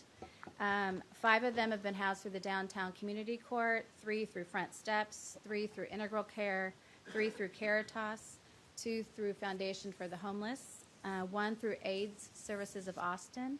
And there were 4 that actually were in the works with housing identification prior to Guided Path starting. And so they were continued to be supported, but with minimal assistance from Guided Path. So that's 21 individuals that have been housed. 66 are enrolled in programs that are leading to housing, whether it's rapid rehousing or permanent supportive housing. There are 3 individuals that have not been seen since the survey was administered in those first couple days. And there are 3 individuals that are in long-term incarceration. That was previously 4, but recently 1 person has been released and is engaging with Downtown Community Court. So that leaves 6 individuals that have not yet been connected with a housing program, so they're not yet enrolled in a program and don't have a case manager, but we have our host team and our PATH team and our community health paramedics reaching out to those individuals, making sure that we have a coordinated assessment for them. 1 of those 6 already has a current coordinated assessment that's been done. 5 of those, their coordinated assessment is either outdated or there hasn't been one done. So we're working to get that done. Of the 21 that are housed, 5 are in permanent supportive housing and 16 are in rapid rehousing, have been housed through rapid rehousing programs. And the age of the 99 individuals ranges from 25 to 76 years old. About 78 are men and 21 are women. And we have multiple individuals that have been staying in shelters, whether it's the Arch, Salvation Army, or a new entry for recovery and treatment. When we first started the program, we reached out and also offered services, which included shelter and storage and respite care, which is temporary care for mental health and substance use, also treatment and recovery services for mental health and substance use needs. And those services and resources are continuing to be offered ongoing. So we are continuing to work. Community partners are continuing to meet. ECHO, again, as the administrator of the Homelessness Management Information System, or HMIS, which is the database where we enter the data, is managing the data for this pilot project. And we continue to meet regularly and do case conferencing to leverage all of our community knowledge and resources to increase housing success. There was funding approved by council January 23rd, and that was to fund some additional case managers and staff for this project. As you may know, there were no resources devoted to this project when we embarked on it, and the goal was to look at where the gaps might be and then be strategic about funding those gaps. So additional gaps are being evaluated. We know that there's a need for financial assistance, rent and utility assistance, and arrears and debt assistance. That's part of what a typical rapid rehousing program or PSH program would need. There's also need for housing location services and a need for additional permanent supportive housing units, which is limited in our community. Just to let you know, too, the average period of time to get folks housed once they've enrolled in a program and are in case management can be anywhere from 30 to 90 days on average. And so the Guided Path pilot will continue for several months yet, even though there are individuals enrolled in programs. It doesn't mean they're housed, that week. It takes some time, as both Preston and David explained earlier this morning. There's processes, there's documentation, there's engagement that needs to happen.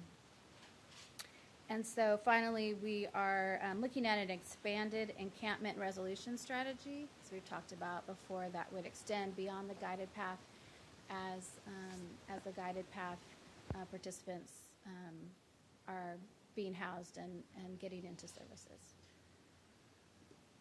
Take any questions? I really appreciate the work. The 66 people that are enrolled, did you say that you anticipated them being housed, or most of them being housed, within the next 30 to 90 days? That would be wonderful, and I would imagine most of them will fall into that category. Okay.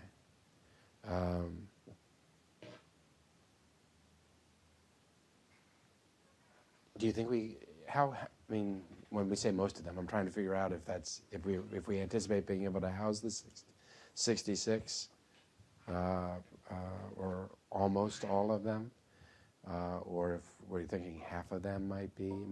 Is it realistic to believe that we could house pretty much these 66 people over the next 90 days?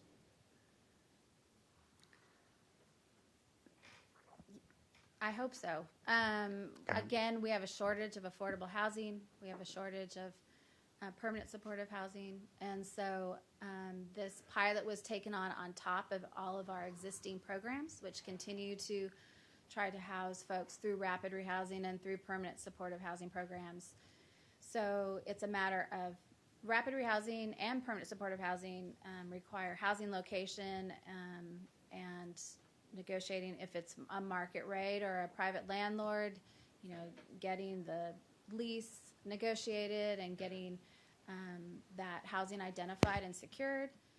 It also sometimes has to do with looking at criminal records and past debt and dealing with those types of issues, but then also getting first month's rent paid and deposit and those sorts of things, and then continuing with all the other needs.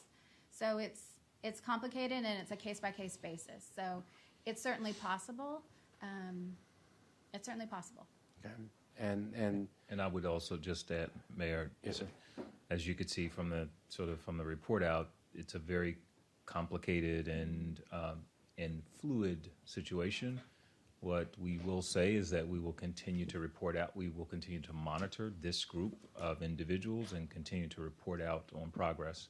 And so if we are not able to meet any deadlines associated with 30, 60, 90-day progress, we will certainly be able to report that progress out and be clear about what our plans are as we move forward. And to the degree it doesn't look like you'll be able to hit 30, 60, or the 90 days, let us know that expectation isn't something that looks like it's going to be hit, so we can then talk about what we might be able to do to bring different resources or a different approach or something to be able to get that done.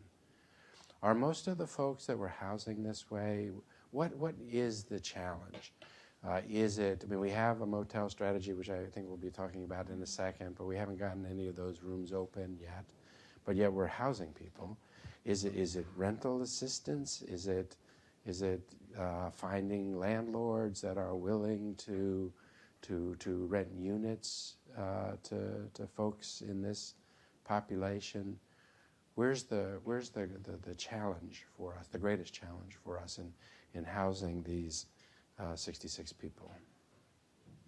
So again, I think every person's individual and has individual needs and has individual barriers and distinct barriers to being housed, by tomorrow. We certainly we could certainly use more financial assistance, more case management, more partnerships with landlords who are willing to work with us. The folks have been housed in all different parts of town, and so that is happening, but we just need more of that. And we do have a shortage of permanent supportive housing. that's the type of housing that's most appropriate for people who have experienced chronic homelessness, which is long-term or consistent patterns of homelessness, as well as one or more disabilities. And so folks have just a lot of barriers, and having that type of ongoing assistance is a great need. And does that person, that typology that you just described, is that the predominant situation for most of those 66 people? I'd have to look at the 66 and sort of what it looks like their particular needs are. Generally in our community, we have about a 30% of our population experiencing homelessness needs permanent supportive housing, and 60 to 70% needs rapid rehousing, so has not as deep needs. So I would imagine you could extrapolate that to the folks in this pilot as well, that about a third need permanent supportive housing or PSH. About 2/3 need rapid rehousing. And is the difference between permanent supportive housing and rapid rehousing just the level of services associated with the housing?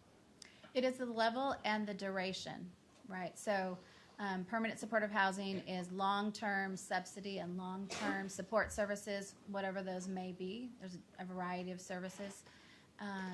Whereas rapid rehousing is short to medium-term financial assistance for rent and utilities, as well as short to medium-term services. What is the typical duration for people? So 30% of our community generally needs permanent supportive housing of indefinite duration, and 60% needs more rapid rehousing services of a more limited duration. What does limited duration mean in that context? So that varies greatly. Our community practices what's called progressive engagement, which basically is whatever that person needs is what we're going to gear towards them.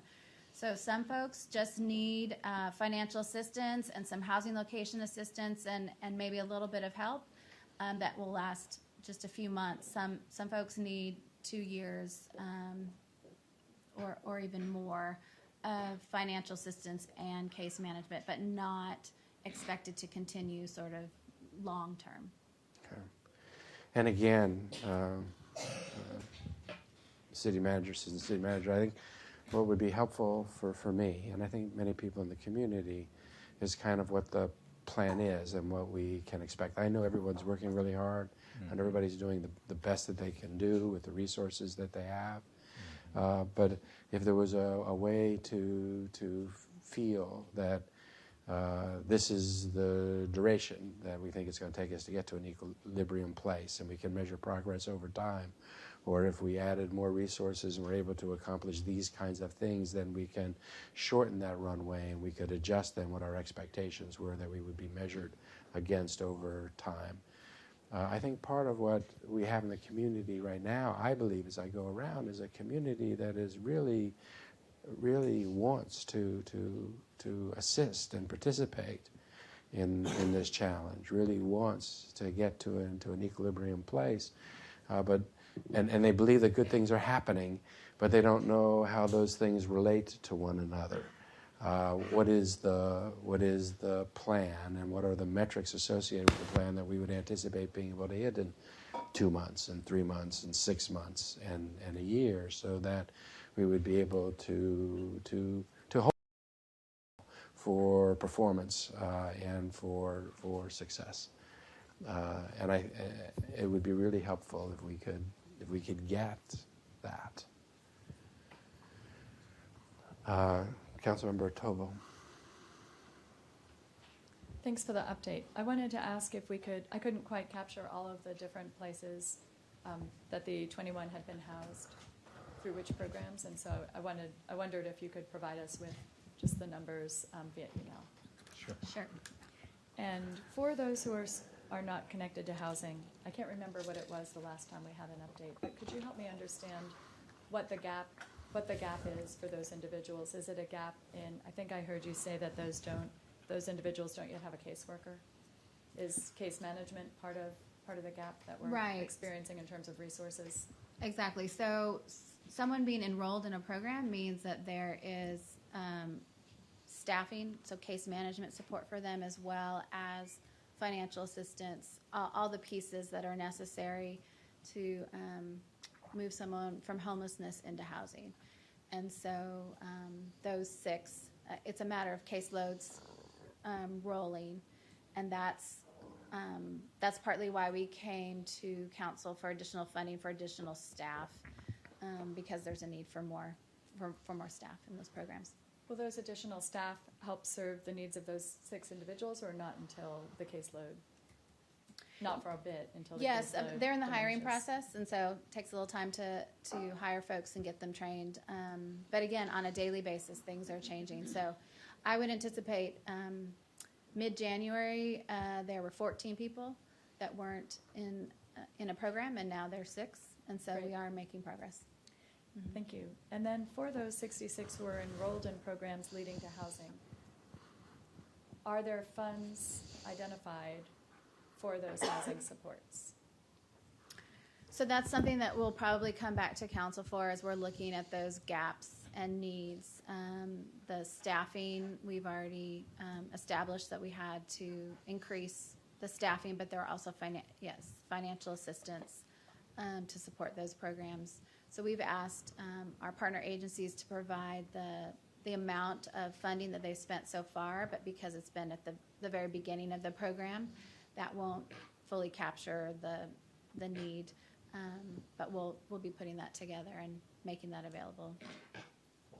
So it sounds as if for those 66 individuals, once a housing opportunity is identified for them, we then have the need. I mean, there is not a set aside body of funding to providing the housing subsidies and the support services. That will be a need that some of our partner agencies will have to step up and fund, or the city will have to fund. We don't currently have funding allocated for that. Correct. So we asked all of our partner agencies that have these housing programs to do this pilot and to take on clients. And essentially that meant they weren't taking on other clients, or their caseloads and their expectation of people served was greater than prior to the pilot. So there is a need for more resources. There's not, and that will have to come forward in the next few weeks. And that was my last question. What was the timing for providing the council with an assessment of what the funding needs would be to house and provide support services for these individuals? Yeah, we can do that in the next few weeks. Great. Thank you very much. Councilmember Kitchen. I had a question, two different questions. So we've been talking about the challenges for folks in this program getting into housing. So I have a question. Are you guys using the coordinated assessment, I don't know what you call it, ranking system to determine what housing is available for these folks? So the coordinated assessment does give a score, and that helps. Score, that's the better word. That helps yeah. determine what type of housing is likely most appropriate for success for that individual, and that's how we would determine if someone or a household should be looking for permanent supportive housing or rapid rehousing. But yes, I understand that. But my question is for the individuals that are participating in this program, that you all are working with on this program for housing. Is their access to housing dependent upon their score? In other words, I know that one of the issues that we've dealt with is that because of the way the scoring system works, for lots of reasons, if you have a greater need, you're first in line for housing. So I'm wondering if that's one of the barriers for some of the folks that have not been in housing, and that's because they're scoring too low on the list, and there are other priorities before the housing becomes available to them. So this pilot is actually outside of the community-wide process for prioritization. That was my question. So they're not dependent upon they're scoring on prioritization to have access to housing. Correct. Okay. And then the last question is, and I'm sorry if I missed you, you may have said this earlier, but I know there is, or at least the last time we talked, there were plans to expand the guided path program, so outside of the downtown area to other encampments. So what is the status of that? So I did mention that because it takes multiple months, the guided Sure. path program itself will be continuing for a while, but we Right. do have in our sites the plan to expand to different areas and really learning from what we've learned from this encampment resolution strategy as we move forward. So it'll be several months down the line before the folks that are in this program and in case management, before we get the final folks into a program, and those people are in case management, and so those caseloads are full. And then once they are getting housed and we're sort of ramping down in terms of the final numbers, then we'll embark in the expanding it to other areas. Okay, I'd like more of a timeline, and we can take that offline. But my understanding from our last conversation and report to work session is that that this could happen in a couple of months, and now I'm hearing it again in a couple of months. So I'd like a date.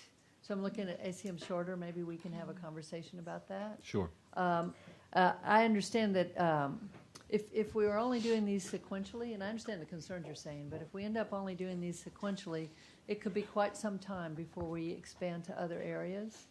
And so I'd like to understand what resources it would take to go ahead and launch other programs, since you've already done a lot of learning, and I appreciate that. So I would like to understand what it would take to launch this program in other areas, rather than waiting until everyone is housed in the guided path program. So if we could have a conversation about that, I would appreciate that. Happy to have the conversation. And I'd like a specific timeline. Very good. Thank you. And I would join in that. I have the same concerns and the same requests that Councilmember Kitchen had. And so just something to keep in mind too is that because this pilot is outside of the regular prioritization process, it's essentially not doing business as usual in terms of the community's plan to house folks, and there are folks in line waiting for those housing resources.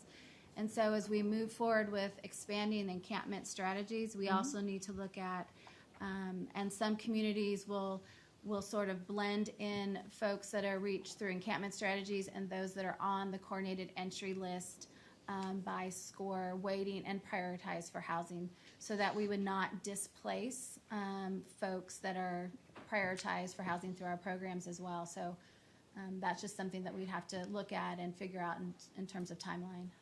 Well, Mayor, I understand that, but I think we need to think about not doing business the way we have in the past. And I understand the reason for it, but if we're playing a zero-sum game and we're dividing up a pie like we used to have, we're not going to make the kind of progress we need to make. So I think we need to examine, and that's why I asked, what would it take? Yes. In terms of resources.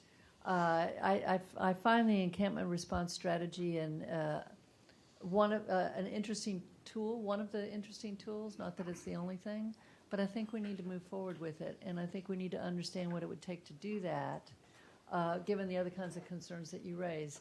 I know we always have choices we need to make, but I think I find it frustrating to think in terms of we only have X amount and we can only do a certain amount, because we need to have the conversation about what would it really take. So we are certainly prepared to have that conversation internally and come back to the council with recommendations. I will also say that Bella and team, as a priority area, have been meeting with our encampment cleanup teams and others to begin the process of understanding what these encampments look like and what will be the priority as we go forward in terms of next steps. So we're certainly having those conversations, and we'll be prepared to come back to you with recommendations on how we how we move forward and what resources might be needed. Okay, Be I'd like great. to hear that for our next briefing. That would be great. Yes, Councilmember Poole. And I was wondering if we could get a recap of the presentation here, maybe an update to the homelessness status report that we got. I think it was in December. It had, or maybe it was in January. It was a really good update. Numbers, or you mean the memo to mayor and council? It was the memo to mayor and sure. council. Happy to. That'd be Yeah. great. Thanks. That was pretty comprehensive, so thank you. Okay. Very Housing? good. Thank you. Yes, sir. Good morning, Mayor and Council. Rosie Trulove, Director of Neighborhood Housing and Community Development. I'm here today to talk about the motel conversion strategy. I have some information that I'm going to pass around. I think Nuri is going to come and grab it. We're looking to, in light of a lot of the conversation that we've had today, knowing that we have a need of about 1,000 permanent supportive housing units and about 2,000 rapid rehousing units based on information that's been provided by ECHO. We're looking to accelerate our motel conversion strategy. There's a document that's coming around that as folks are getting it, I'm going to walk through what this looks like in a general format and then how this comes into play with current status of actual properties that are being considered right now. So we know that we have a goal right now of 300 units for motel conversion. That's a number that we've come to from talking with staff and looking at what we think we can get in a fairly quick turnaround. The service providers in ECHO are going to be the individuals that are going to be referring folks to housing programs via the coordinated entry system. We know that for permanent supportive housing, we want to have both the rental piece covered with a rental housing voucher and with the supportive wraparound services that are so critical. Sorry. Apparently I'm too close to the mic. Those services come through our service provider agencies, and the rental housing vouchers also come through agencies in the forms of grants or federal funding or contracts that can be both federally funded, locally funded, state funded, and privately funded. Where the City of Austin is going to come into play is with a capital investment to acquire the actual facilities. These facilities can be acquired through either general obligation bonds, the Affordable Housing General Obligation bonds, through federal community development block grant dollars, or through certificates of obligation. That funding source is highly contingent on the programmatic use of the facility. So when we go into talking about specific facilities, we can talk about how that comes into play. And then this will give us housing that is either considered permanent supportive housing, that could be considered permanent housing, but really structured more in a rapid rehousing mechanism, or it could be temporary housing, which is something that's considered to be, bridge or transitional. On the back of this document, there is a set of definitions to help us kind of level set and make sure we're all using the same language as we talk about all of these different housing strategies. So I want to call your attention to that. The language that we've heard used today is all very consistent and in line with what we're talking about and looking at as we move forward. So our goal is to acquire facilities to ensure that they're able to operate in a permanent supportive housing manner or permanent rapid rehousing manner, which means that they have to meet certain logistical requirements, right? For how each unit is physically structured. And so that's one of the things that we're looking at as we go to acquire the facilities. If you look at the next page, which is titled the Motel Conversion Implementation Strategy, I want to give you an update about where we're at with that. So the first motel was identified as the Roadway Inn. That council voted to authorize staff to negotiate the purchase of that back in November. It's 87 units located in District 3 off of IH-35. The funding source for that particular facility has been identified to be community development block grants. As you'll recall, when we were going through our consolidated planning process, we talked about trying to, bring together a substantial amount of money of federal dollars to be used for a facility. And this is how we're going to move that project forward is with our Community Development Block Grant facility dollars. We're going to need to do, so we're in the process right now of completing the environmental assessment that is required to utilize those federal dollars.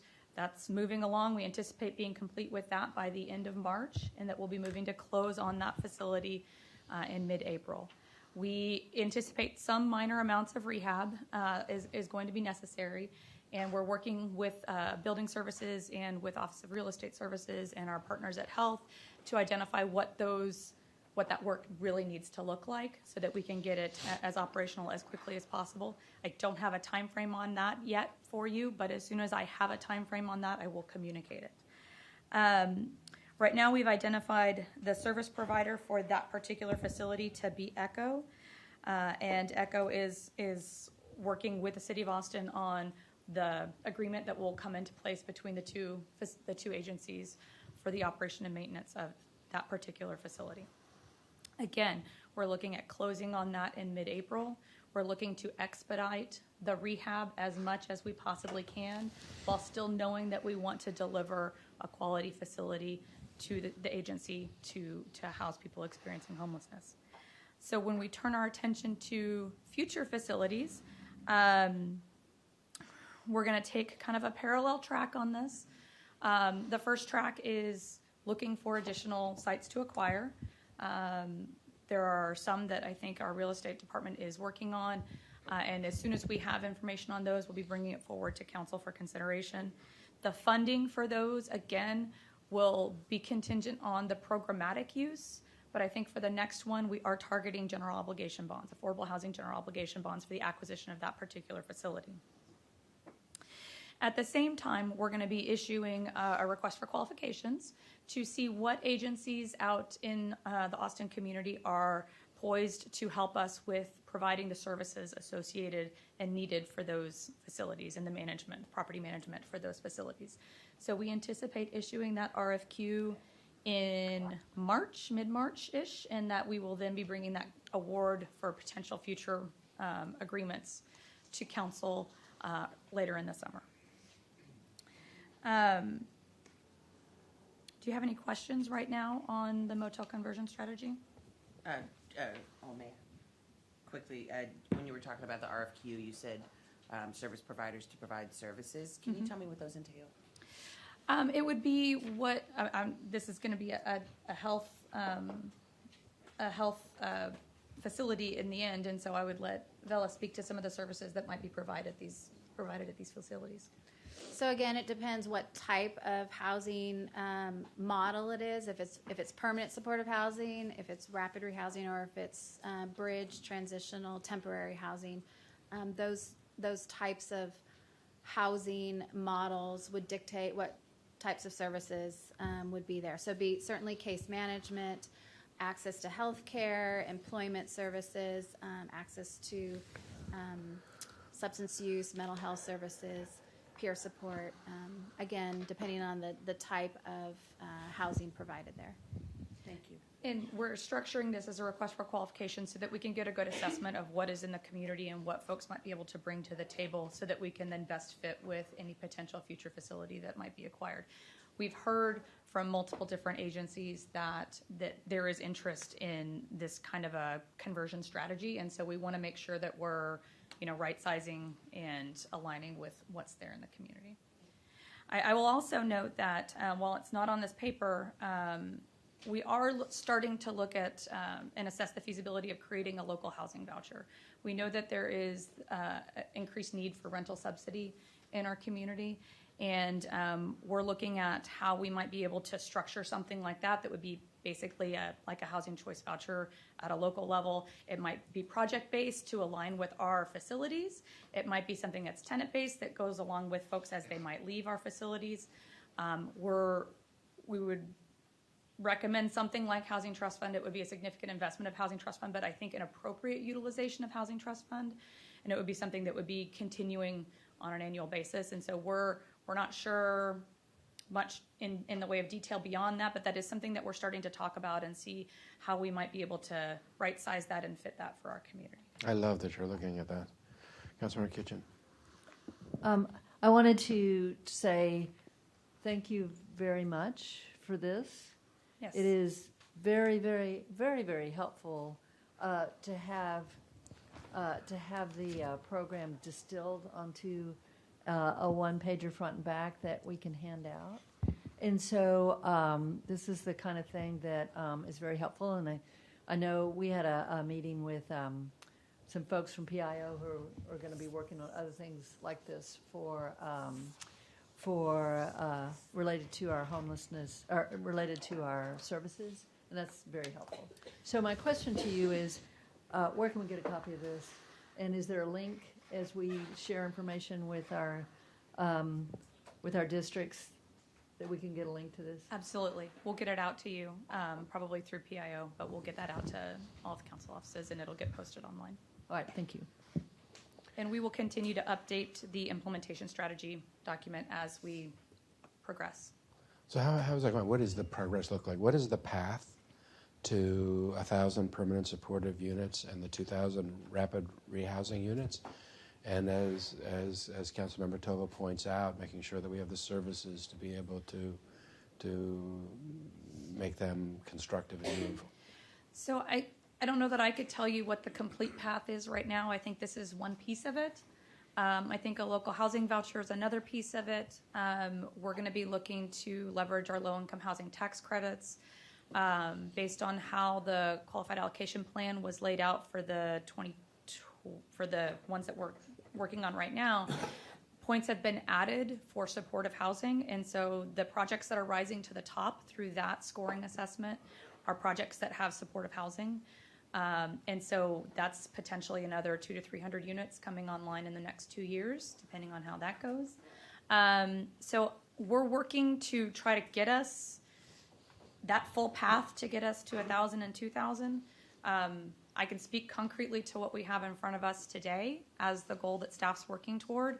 I'm hoping that, and again, depending on what we get in terms of responses to the RFQ, the local housing voucher could be in addition to what we have here if we have services to go along with that. So that might be a point of need that we identify in the coming weeks. We're starting to explore that, but this is a good path for the first 300. So similar to the question that Councilmember Kitchen was asking, it would be really good to see that on a timeline. Yeah. So that we can see in 30 days or 90 days how we're progressing relative to the goals that we've set. And it would make it look less like, and I know it's not kind of like disjoint or ad hoc initiatives that are happening, but a place where we can see how these things get us to a path.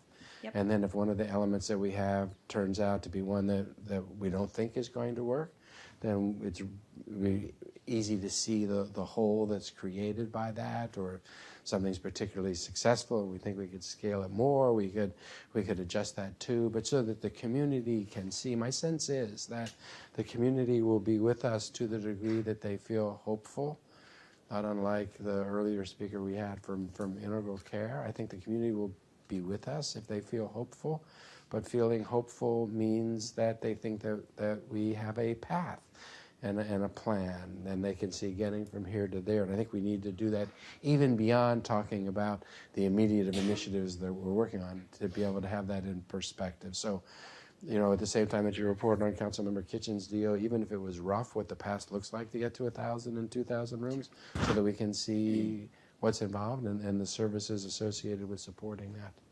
What about the 300 rooms for the motel strategy? How soon do you think we'll have 300 rooms or motels? So it's hard for me to give you a forecast on that. I can right now give you a concrete forecast on when we're going to close on 87 rooms, and I might be able to have. Heard. Pardon? That I heard. Yeah, So, and I might be able to have the timeline on what it's going to take for rehab within the next week to 2 weeks. And then that'll tell us when we can start. Rooms. That's on the 87. Okay. What about Then the other 213 rooms? Those are real estate transactions that we're working on, and I'm not at liberty to speak publicly about those, but we are actively looking. We have one motel property that has been identified that I think we're negotiating on, and then we're working on whatever might come next Yeah. So is it reasonable for the community to think that we might have those 300 rooms identified, maybe not closed, but moving forward in the next 30 days? I'm trying to get a feel for what is the valid community expectation with respect to that, recognizing that we can't know for sure and we may have to adjust that over time. So I think identified is going to take, for 300 is going to take longer than 30 days. To be able to speak publicly about those.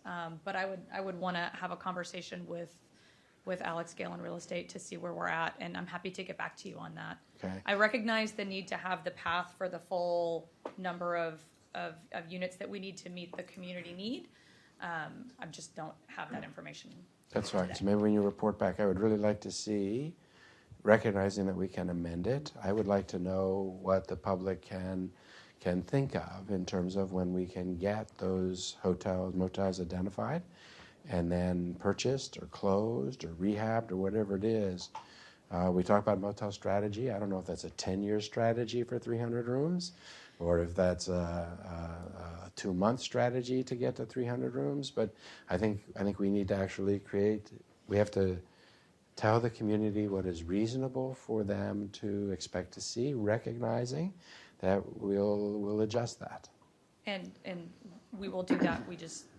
We're sharing the information that we have available today, and we'll work to get to that. So at the same time we come back in a couple weeks on those other timelines, I'd be really interested in, I would like to see more benchmarks that we're setting ourselves. And sometimes we set goals in part to hold ourselves accountable and to make sure that we're driving and we can see what the resources are that we need, so we can plan not only for the facilities but for the services that we need. So we'll having certainly those benchmarks appreciate is the request, and we'll do our very best.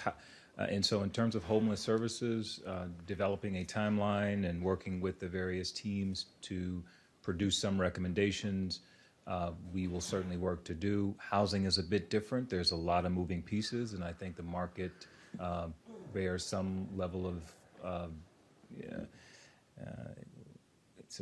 inconsistency in terms of where we might want to be in terms of goals and where we may end up in terms of working with potential partners. What I will say is that the concurrent work that's happening that Rosie presented this morning, of us soliciting and doing a solicitation where we are looking for partners to potentially operate while we are out looking for potential properties, is great progress. A lot of positive work is happening and great work is happening right now, and that being done concurrently means that it is putting us in a position that as soon as we potentially identify a property, that we may have lined up a partner to help us operate that facility. And so that the work that the team is doing in the fact that we've identified that as a tool, and really all of these as tools for progress, in my mind, is really good work, and we will continue to do this. And I think it's all really good work. Being able to put that on a timeline, I think will better help people put that in perspective and also understand what the process looks like, and we can hold ourselves accountable. Very good. Thank you. Councilmember Tovo. Thanks very much for this update. This is really helpful information. I want to be sure I understand a few pieces of it. So for the roadway in, Echo would be the lead. Has been identified as the operator. Correct. Any future acquisitions, the operator would be identified through a request for qualifications. Yeah, we're structuring the RFQ to be general enough so that we can assess what the environment looks like, so that we can then, once we have a facility, we can quickly get a service provider aligned with that particular facility. So we're not, alternatively, we would have to acquire the facility, then do an RFQ and add the additional time to do that competitive process. Right, I understand the concurrent nature of it, thank you. I think that's very smart. What I was trying to determine was, this first time we're not doing that, we're identifying Echo, future acquisitions will go through that process. Correct. Thanks. I think that one thing that I'm still not really clear on is the funding piece for all of these elements. I see that on the other sheet, I see the the discussion about Motel A, B, and C, and I assume Motel A is not necessarily the roadway inn, it's just three different kinds. They're just three different potential types of facilities that we might acquire. And so as you come back with the funding needs for the guided path, I think it'd be helpful to see that alongside this, because it's not completely clear to me how we are at this point planning on funding operations or services. And I guess I'll start by asking that question: how are we funding with the roadway in? What funding has been identified for operations and services? ECHO is bringing that funding for roadway in. For operations and services? Yes, ma'am. And do we have a sense, I see that in large part they're doing fundraising. Do you have a sense of when we'll get, it says TBD, target date TBD. Do you have a sense of when we will get an update on that fundraising piece? I don't have a sense. I can certainly get that. I don't know if ECHO is still, I know Matt was here earlier. I don't know if he's still here. Yeah, I don't want to put you on the spot. I just wanted to get a sense of when we might have that piece of information. Sure. So ECHO is, Matthew Malika, Executive Director, Ending Community Homelessness Coalition. Good morning. ECHO is well into our process of fundraising. We have engaged a lot of the larger players in the community right now from a foundation perspective and from a philanthropy perspective. We've also been talking with larger institutions, healthcare institutions, around their willingness to fund the project, and working currently to try to bring together some other joint fundraising campaigns that are happening in the community under one larger umbrella, build the fund services at the hotels. So I would say we have commitments, and I think I'm learning about fundraising in terms of commitments and then what's in the bank.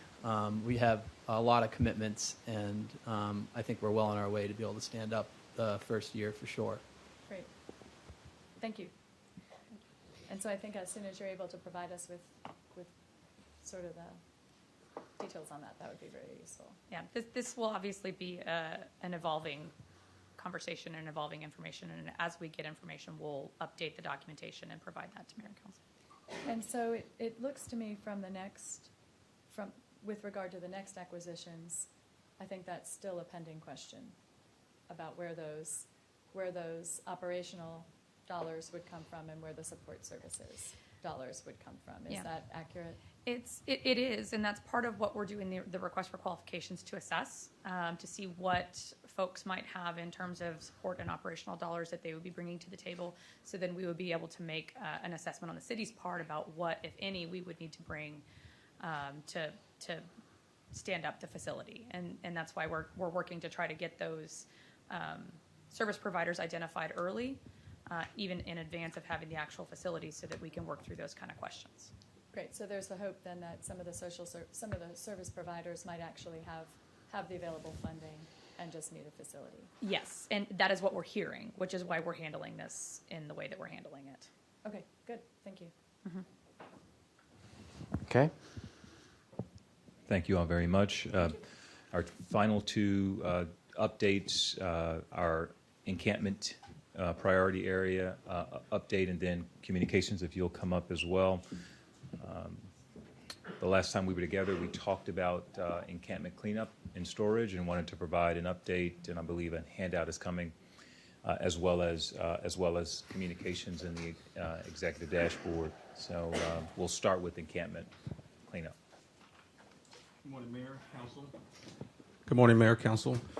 Here to talk, Ken Snipes, Director, Austin Resource Recovery, and also lead for the homeless encampment cleanup area. Here to talk about our strategy for cleanups across the city. We believe that everyone deserves to live in a clean city. A clean city speaks to pride, speaks to dignity, and we particularly believe that also applies to people living unsheltered in our city. Through this effort, we are working to create a sense of community across the entire city. We're doing that through a multi-department effort with Parks Department, watersheds, resource recovery, and other departments also participating as well. The Public Works Department continues to conduct the cleanups that they've been doing for the past almost a year now. They're performing these services once a month at 34 locations. The locations will be expanding by the end of the week, so we'll have a total of actually 41 locations as we start to pivot and move services to areas that are in need now. And as we continue to do that, we will remove services from some areas that no longer need services and provide services to areas where those services are now needed. If there are residents experiencing homelessness at the sites when those crews go to perform their work, they do not move the residents at those sites.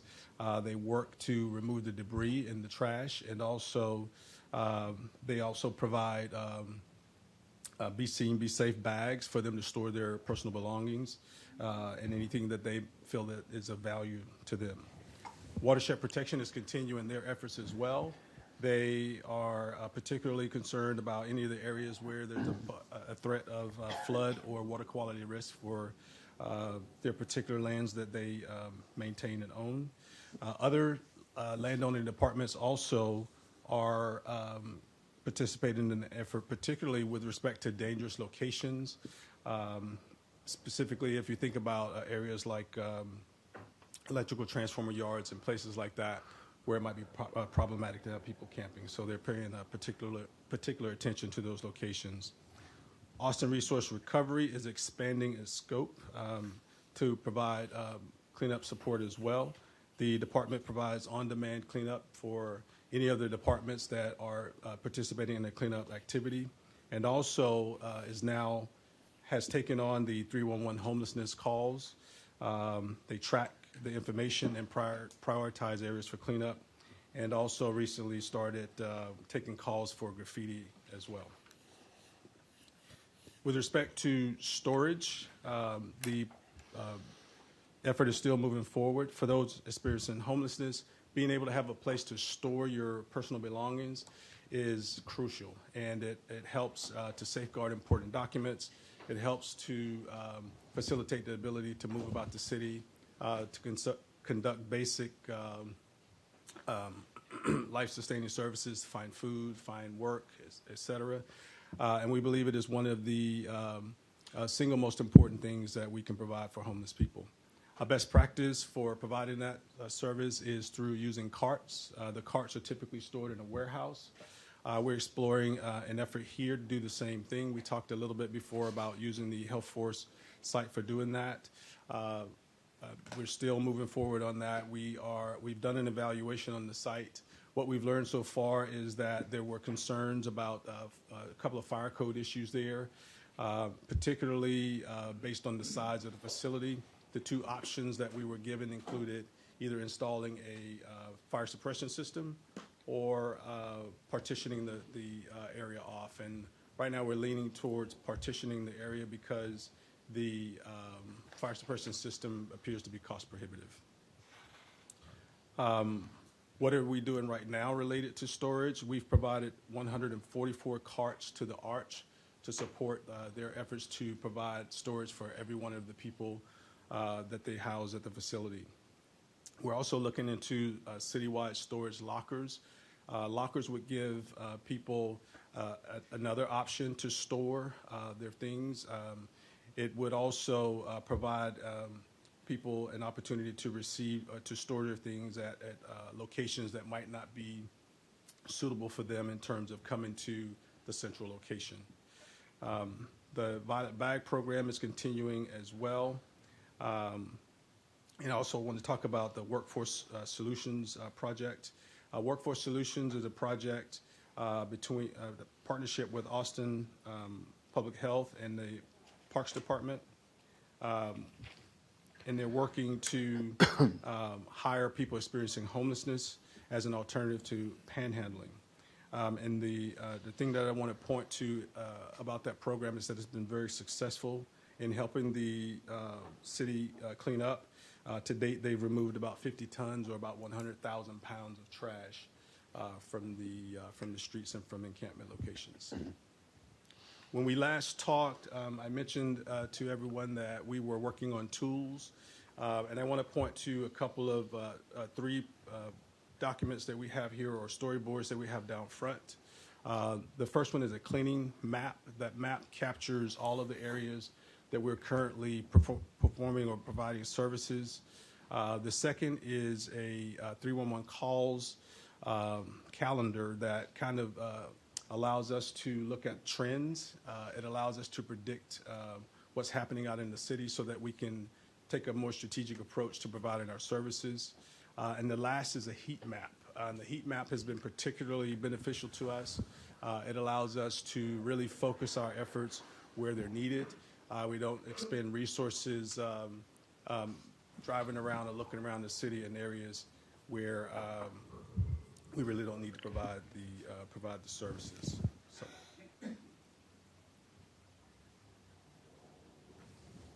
Questions? Okay. Councilmember Kitchen. I just wanted to thank you very much, and the this I'll say the same thing about the handouts. This is really very helpful, and would like to be able to access it and send it out to constituents. Also, the maps are very helpful too. So I'm wondering if there's a place that we can access those. Yes. Okay, so you'll let us know that information. That's right. We'll get them posted. Okay, and then finally, I think last time we talked, I know that you were working with TxDOT on some of the areas that were alongside freeways, not under the freeways, but alongside the freeways. So, can you give us the status of that? You remember what I was asking about then? Yes. Okay. Good question. So for most of those areas, we haven't done much. The state has actually started cleaning those areas along the sides of the right-of-ways there, just adjacent to but away from the actual overpass. So they've started cleaning those areas, and I think we may have initially cleaned some of those areas just to address the initial issue, but we haven't done much with them since. Okay. Well, just remind me and others, we talked about it last time, about how often TxDOT is cleaning. So if you think back to April of 2019 to November, there were 61 total sites that we were cleaning. The city was cleaning all of those sites. Yeah. And then in November, the state started cleaning 17 sites. The sites that they started cleaning, they were cleaning once per week. And we were cleaning at a higher frequency as well. And through our tools and assessments, I think we've taken a more strategic and surgical approach. So what we do, as I mentioned before, is we look at the data, we look at our mapping, and what we do with that is we determine the most needy areas, and then we provide services in those areas either on a monthly or as needed basis. So some of those areas receive service, more than once a month, but typically we're performing services at those areas once a month. We're also, in addition to that, we're also cleaning in our parks lands, our watershed lands as well, and then ARR is also conducting the violet bag program cleanups. Those happen, or pickups, those happen twice per week at the violet bag locations. And we're also in the process of expanding the violet bag program to more areas as well. Well, I've noticed, and I appreciate the trash cans in the violet bag program in the area under Ben White, along Ben White. I did notice, however, there are some. There's an area at Lamar and Ben White, just west, where I'm not seeing trash cans, and it appears to be an area where some additional either cleanup or trash cans would be helpful. Okay. So if you could make a note of that. Do you know where I'm talking about? I do. Okay, thank you. We're also, Councilmember, looking at, there's probably 2 or 3 areas where we think we may need to expand the service to 3 times per week. And so we're in the process of assessing that. And once we have a better sense for what the actual need is, we will adjust the service. Okay, thank you.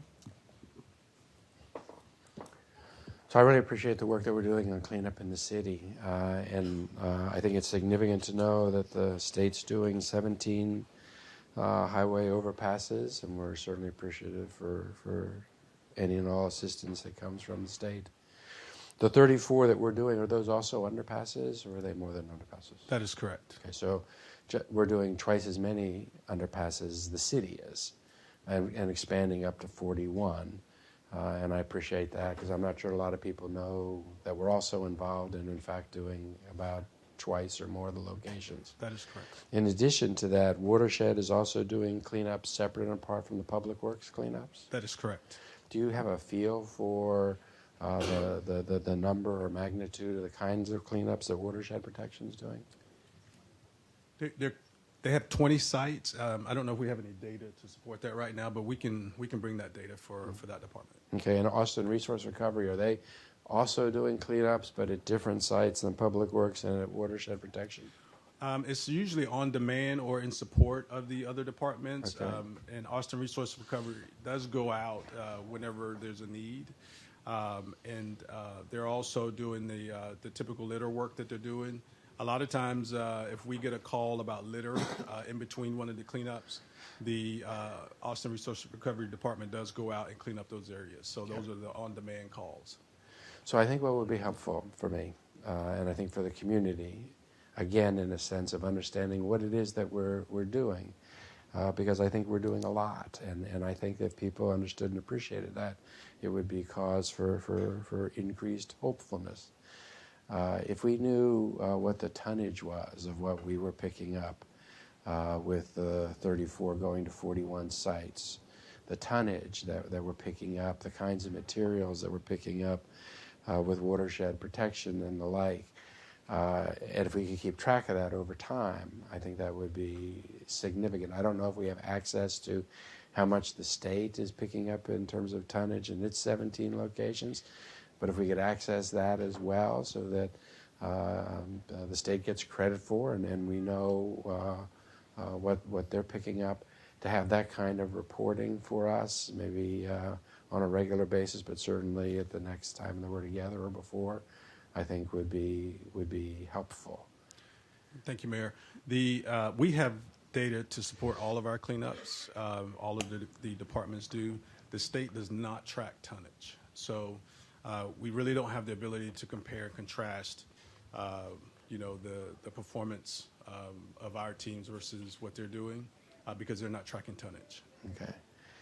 Don't we use the same contractor?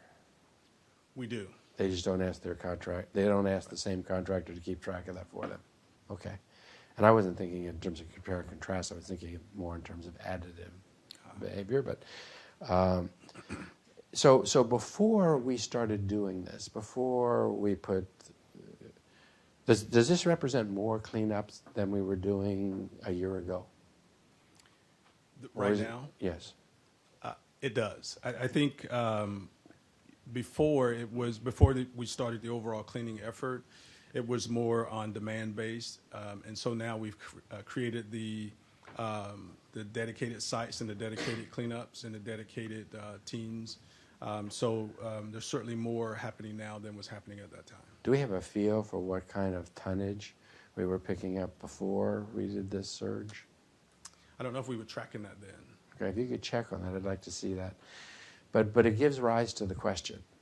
Before the challenge of homelessness was more visible in our community, before people came out of the woods and the streams and the creeks, since we haven't created more people experiencing homelessness, I imagine that similar kinds of trash and waste was being produced all over the city. We just didn't see it. Is that right?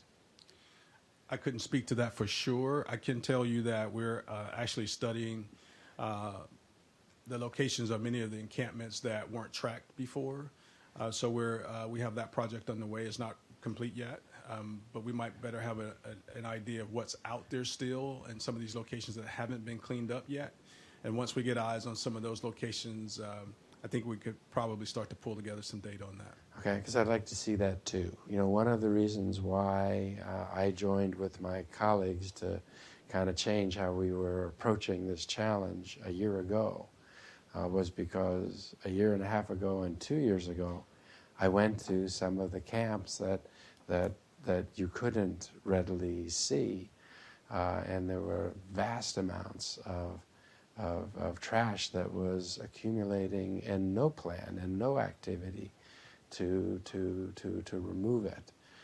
In part because we didn't know where it was, or we didn't see it, or weren't ready at that point to put the resources against it.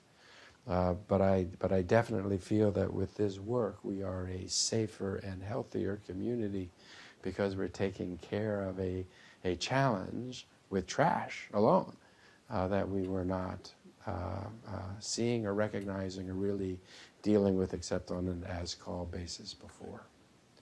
Thank you for the work you're doing. I have a quick question.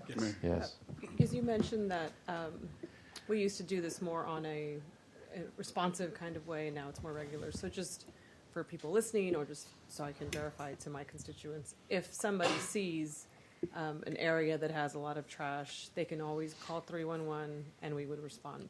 We're still responding to that. Absolutely. Absolutely. So that this chart on the floor here speaks to that.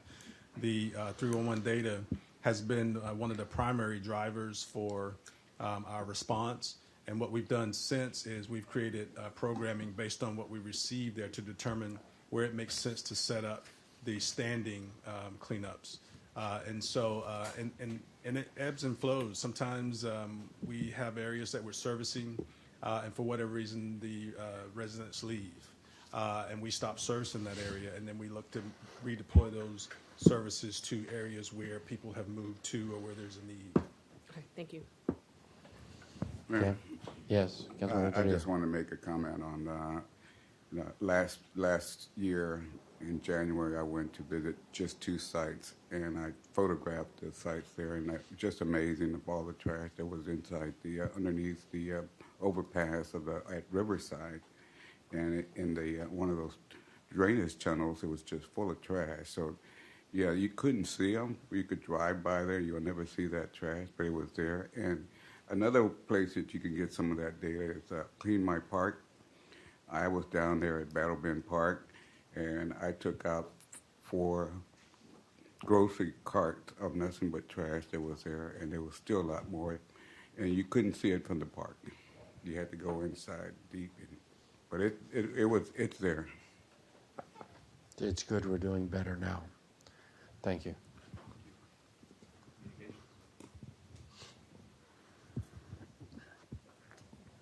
Always the technical difficulties. Good morning. Mayor and Council, Jessica King, Interim Director with the Communications and Public Information Office. Laura Foss is your communications priority lead. She is out of town, so I am presenting on behalf of her, and we'll provide you with a brief update on the dashboard as well as the other communications projects we have at work. In your hands today, which you've mentioned a couple of times, Councilmember Kitchen, are a couple of one-pagers that we will refer to later on, but for the most part, we are working towards that end. Let's start with the dashboard. This is Sarah Rodriguez with the Office of Design and Delivery. She and Laura have been working diligently to move the homelessness dashboard forward. As many of you know, the dashboard originated with the Bloomberg I-Team, and CPIO began working on that project in November 2019. So we've been collaborating with the Office of Design and Delivery and meeting with the Office of Performance Management as well.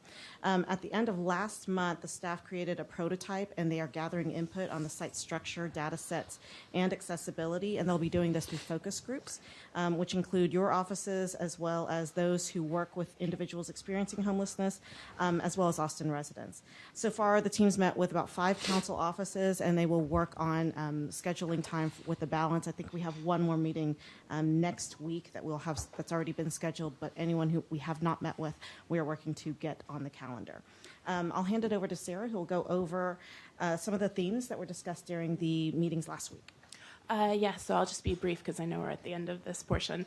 I just want to say first thank you to all of the council offices that have taken the time and met with us, and we look forward to meeting with the rest of you, and we're in the process of setting up those meetings. At those meetings, what we've really been doing is going through the prototype, having a conversation about who the end users would be, who we should reach out to, what success looks like for a first release. And also, additionally, what content is missing, what data is missing, what should be in the narrative that we're telling, how we should be telling it. especially leading with compassion, community, transparency, and safety. And so, yes, as Interim Director King said, we will be going forward and scheduling meetings with the rest of the offices that we haven't at the present time met with. And then in tandem with that, as that starts to roll down, synthesize all of those insights and all of that feedback, and then have conversations with community members. Thank you. I'll hand it back over. So a couple of projects that are in the works right now. ATXN is working on a video that tells the human side of those experiencing homelessness and provides a diverse background and situations of Austinites who are currently or have recently experienced homelessness. ATXN is also working on several additional projects that are in pre-production phase, including collaborations with both LifeWorks and Integral Care on success stories of those who once experienced homelessness and are now housed, as well as educational videos on Housing First. The dedicated service request on homelessness launched February 5th, and that will go through a 3-month review process. We are now able to collect and track better data on 311 calls about homelessness, and we are looking at which data sets from those calls are appropriate for the dashboard. Lastly, the one-pagers that you received today, we are working through a couple more of them, an overview about homelessness, which includes snapshots of present state and causes, city efforts for support services, programs, pilots, Housing First, which you have, and then understanding the continuum of care for the rest of the public. We will make sure that those are available on the website and also presented and emailed to you so you can share with your constituents. And if you have any questions, I'm here for you. Any questions on communications? Okay, thank you. Mayor, those are all the presentations that we have for this section of the work session. I'm happy to answer any general questions. I will say as we move forward, we'll certainly be thoughtful about and conscious of the number of presentations and the length of the agenda. Very excited about the progress that is being made in the fact that we have executives at a very high level within our organization who are taking on each of these items as priorities. And so as you could see in the presentations this morning, a great deal of work is being done, and we will continue to work on an expedited way to make progress. I have some questions about public safety, if we could. Yep.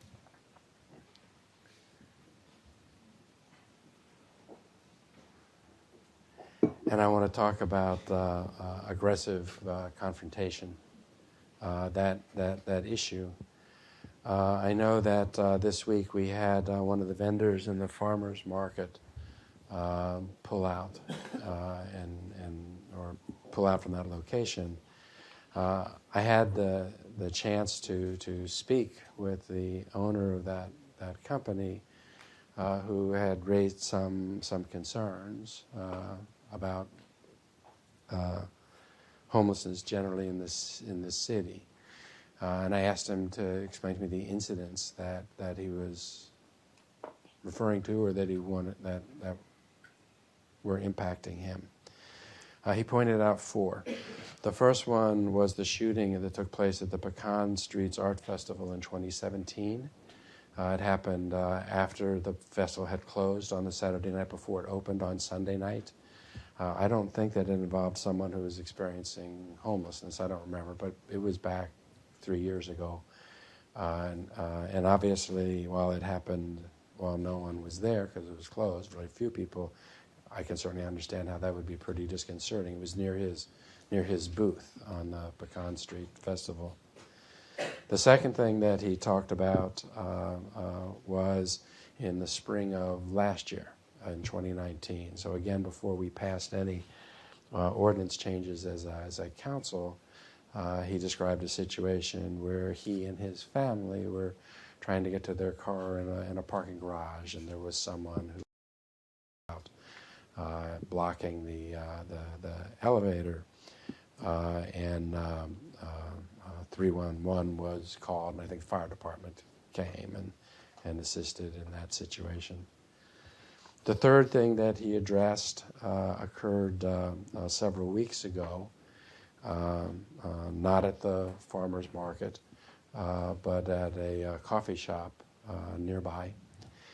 and there was someone who was aggressively panhandling, was aggressively confronting people. The person got loud and was upset. And he reports that police officers arrived and said that they weren't allowed to take action against people who were experiencing homelessness. And then more recently, he talked about what he perceived to be increased aggressive behavior downtown. He also had issues with respect to how the farmers market was being run and the management and other kinds of issues. But I do want to talk about the third and fourth thing that he mentioned, because I'm seeing it discussed on social media and in other places. First is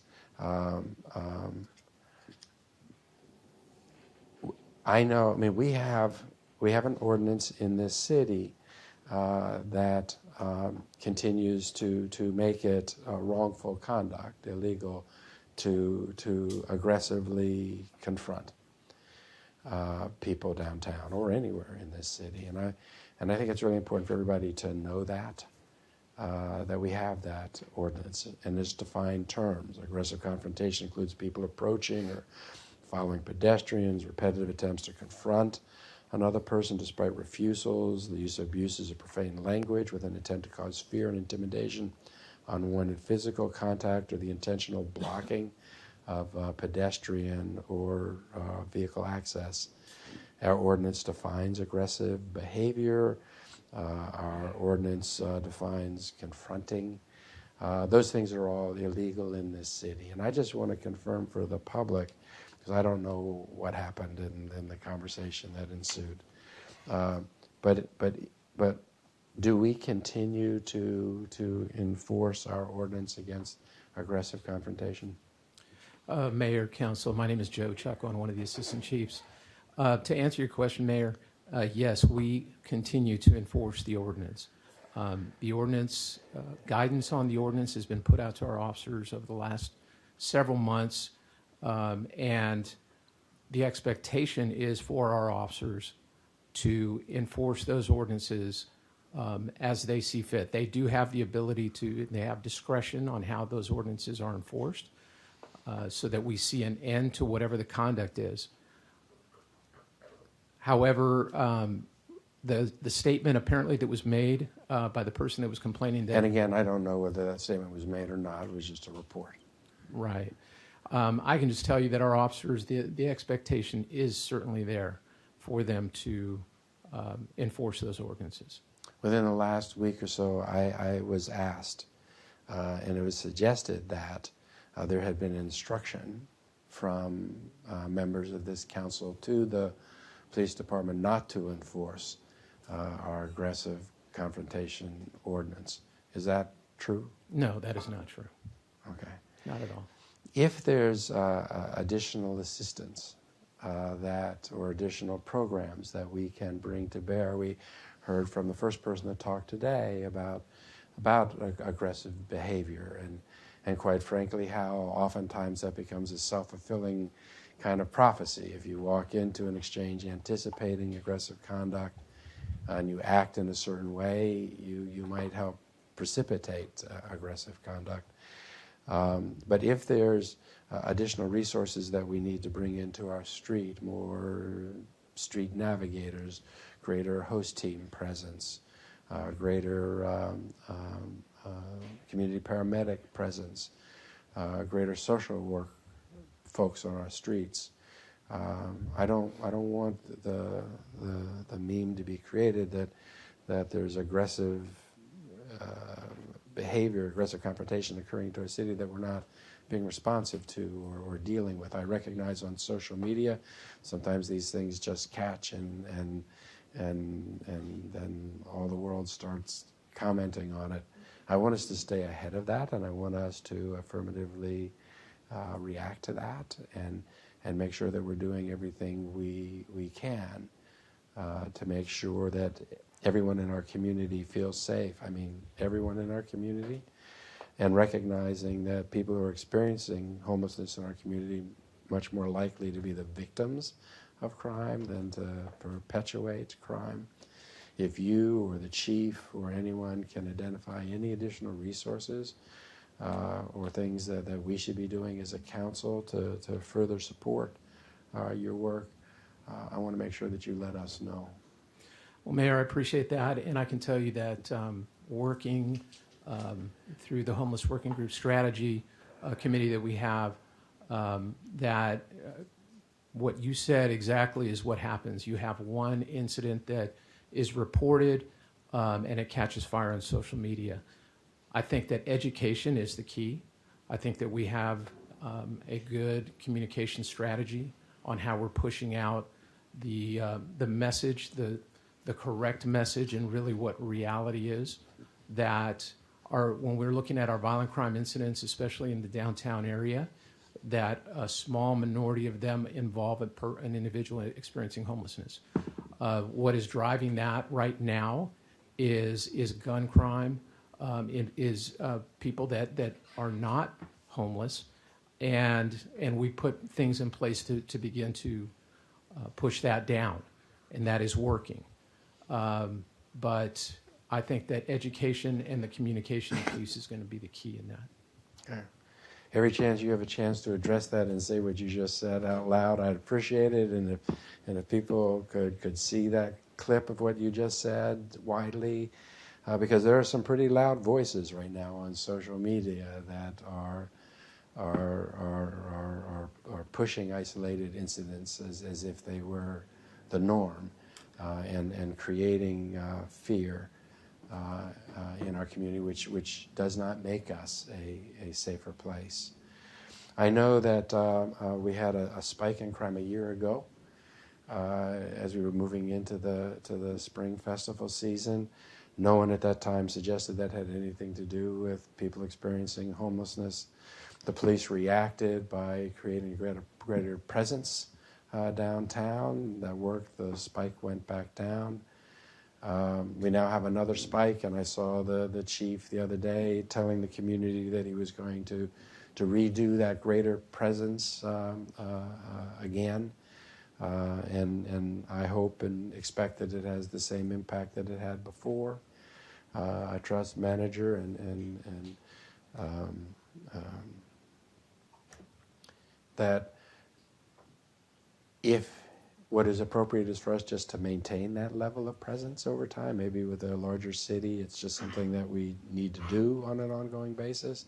But whatever it is, whatever you need in order to be able to keep the community safe, please just ask us. And I do appreciate what you said a moment ago. More and more people need to see that.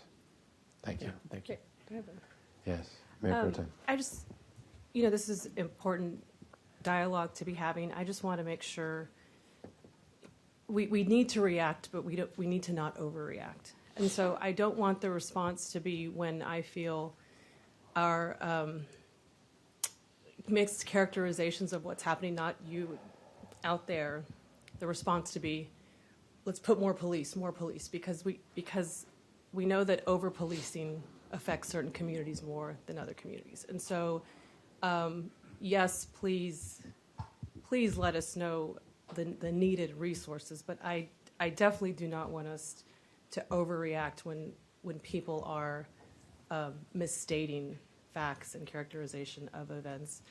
And I've said this before, it's such an interesting time in our city right now. I moved to Austin 20 years ago. I remember the population sign was 600 and something thousand on MOPAC. And I moved from San Antonio, a big city, I guess via College Station, San Antonio College Station here. And I remember watching the news, and I would refer to it as cute news, because it was so interesting moving from growing up in a big city and then to move here and see that I had moved to a much significantly smaller city, and the types of news that was created. My point is, we are at this incredibly challenging and this isn't for you, Chief, this is just a general statement. We are growing. We have become a big city, and we are starting to see big city issues. I feel like we were San Antonio 20 years ago, and every night. And I'm not excusing violent behavior, and we should not make excuses for it. We need to know that we have the right resources to be addressing these issues. We want our community to be safe. But I always want to have a very reasonable and practical message for people to understand that we are not the 637,000 Austin anymore. I know people want to hold on to that. I know people want to think that we can have that again, but we are a growing big city. We have significant challenges, and part with that comes, unfortunately, these types of issues. And it's kind of, I feel like I'm in this weird time travel because, I grew up in a big city, and then to come here and see this, this just people putting the most ridiculous things on social media and saying that all these horrible things are happening and what's going on with Austin. It's that we're growing. We've become a big city, and so just again, I don't want us to overreact. I don't want us to over-police because I'm concerned about how that affects certain types of communities. But thank you for the work that you and your officers do. Okay. Yes. On the subject of resources, so we had a rash of gun violence, and thank you for naming it what it is, over the summer. And the police department increased the policing staff resources, especially in the downtown where this violence was being experienced. Manager, at our budget time, I introduced a measure of budget direction to keep some of those additional resources in the downtown area because it had been successful. In conversation, I stepped back my language and asked you to consider keeping it rather than having it be hard and fast direction. When the pilot ended, those resources went away. We then experienced, in December, January time, another rash of gun violence. And now, and I appreciate it, our police chief has responded by increasing the level of resources in our downtown area. Absolutely, we are a growing city. And with that comes the responsibility of making sure that we have enough officers in the areas where we're experiencing acts of violence. And so I know that you and I have had an opportunity to talk also with our assistant police chief and our police chief about you providing the council with some information about what those additional resources are costing right now so that we as a council can make a decision about whether to continue it, so that we're not in a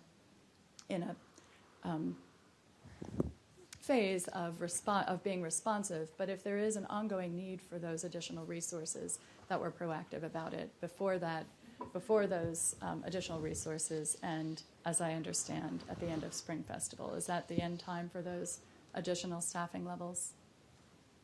Well, I think that we're going to assess at the end of Spring Festival about whether to continue or not. And what we're doing is looking at crime analysis prior to implementation, during implementation. Of course, the resources that we're bringing to bear right now are significant. And then during Spring Festival, it will be even more so. And then making a determination about what are the appropriate levels to continue. So there is no hard end date to this. We're just going to take a look at it. Okay, that's a little different than it sounded like initially. I think the commitment was to have those additional resources through Spring Festival. So will the council have an opportunity to have this conversation again before those additional resources are allocated elsewhere? Or allocated back to their Absolutely. I mean, we'll be areas. communicating through city management and with council about, what those resources are going to look like and prior to any discontinuation. Good. Thank you. Okay. Anything else on this? Thank you very much. Thank you. Sam Shorter, thank you very much. That was a great presentation today. Thank you. Colleagues, it is 12:15. We have another briefing, B2, on the South First Street PUD. We also have 5 pulled items, and we have an executive session to take up 2 items. Do you want to get the briefing first and then break for executive session and then come back for the items? Or do you want to break now? Yes. I think the staff have been here for 3+ hours to do their briefing, and it would make sense to let them do that before we go into executive session. Okay. Any objection to move forward with the briefing? Let's pull the briefing up. And Mayor, if I might suggest, we seem to, I think the homelessness briefings that we're having are critically important, and there's a lot of interest, and I know I had lots of questions, and others did as well. I think it might be helpful if we, when those are on our council work session agenda, we seem to be taking 2 and 3 hours on that, and just kind of figuring out and planning with that in mind, I think might be a good idea, because we have quite a few staff for all of these items who have been waiting, and clearly we're not going to get to them till after our break and our executive session. Good point. And Mayor, Council, one other thought is to potentially have special called work sessions that would just focus on homelessness, so we could have that time dedicated to lengthy conversation around some of the issues that we're confronting. So I'll also be exploring that with you, if that would also be a possibility. But we'll look into it. I only show off because at this point I still want them to happen regularly because I think it's pressing. Thank you, Councilmember Kitchen. Councilmember Poole. I'm going to have to leave at 3 today, and I didn't think we would be going that late, but if I do have to step out before we get to all the questions, I think I had pulled a couple of items. I will go ahead and try to find the answers to my questions outside of this meeting, although I did want to raise a couple of them here, but just giving you a heads up that I'll have to step away for another engagement at 3 I think o'clock. we could probably do this briefing, go to the executive session. When we come back out, I'll make sure that you get to air what your questions are before you have to leave at 3. Great.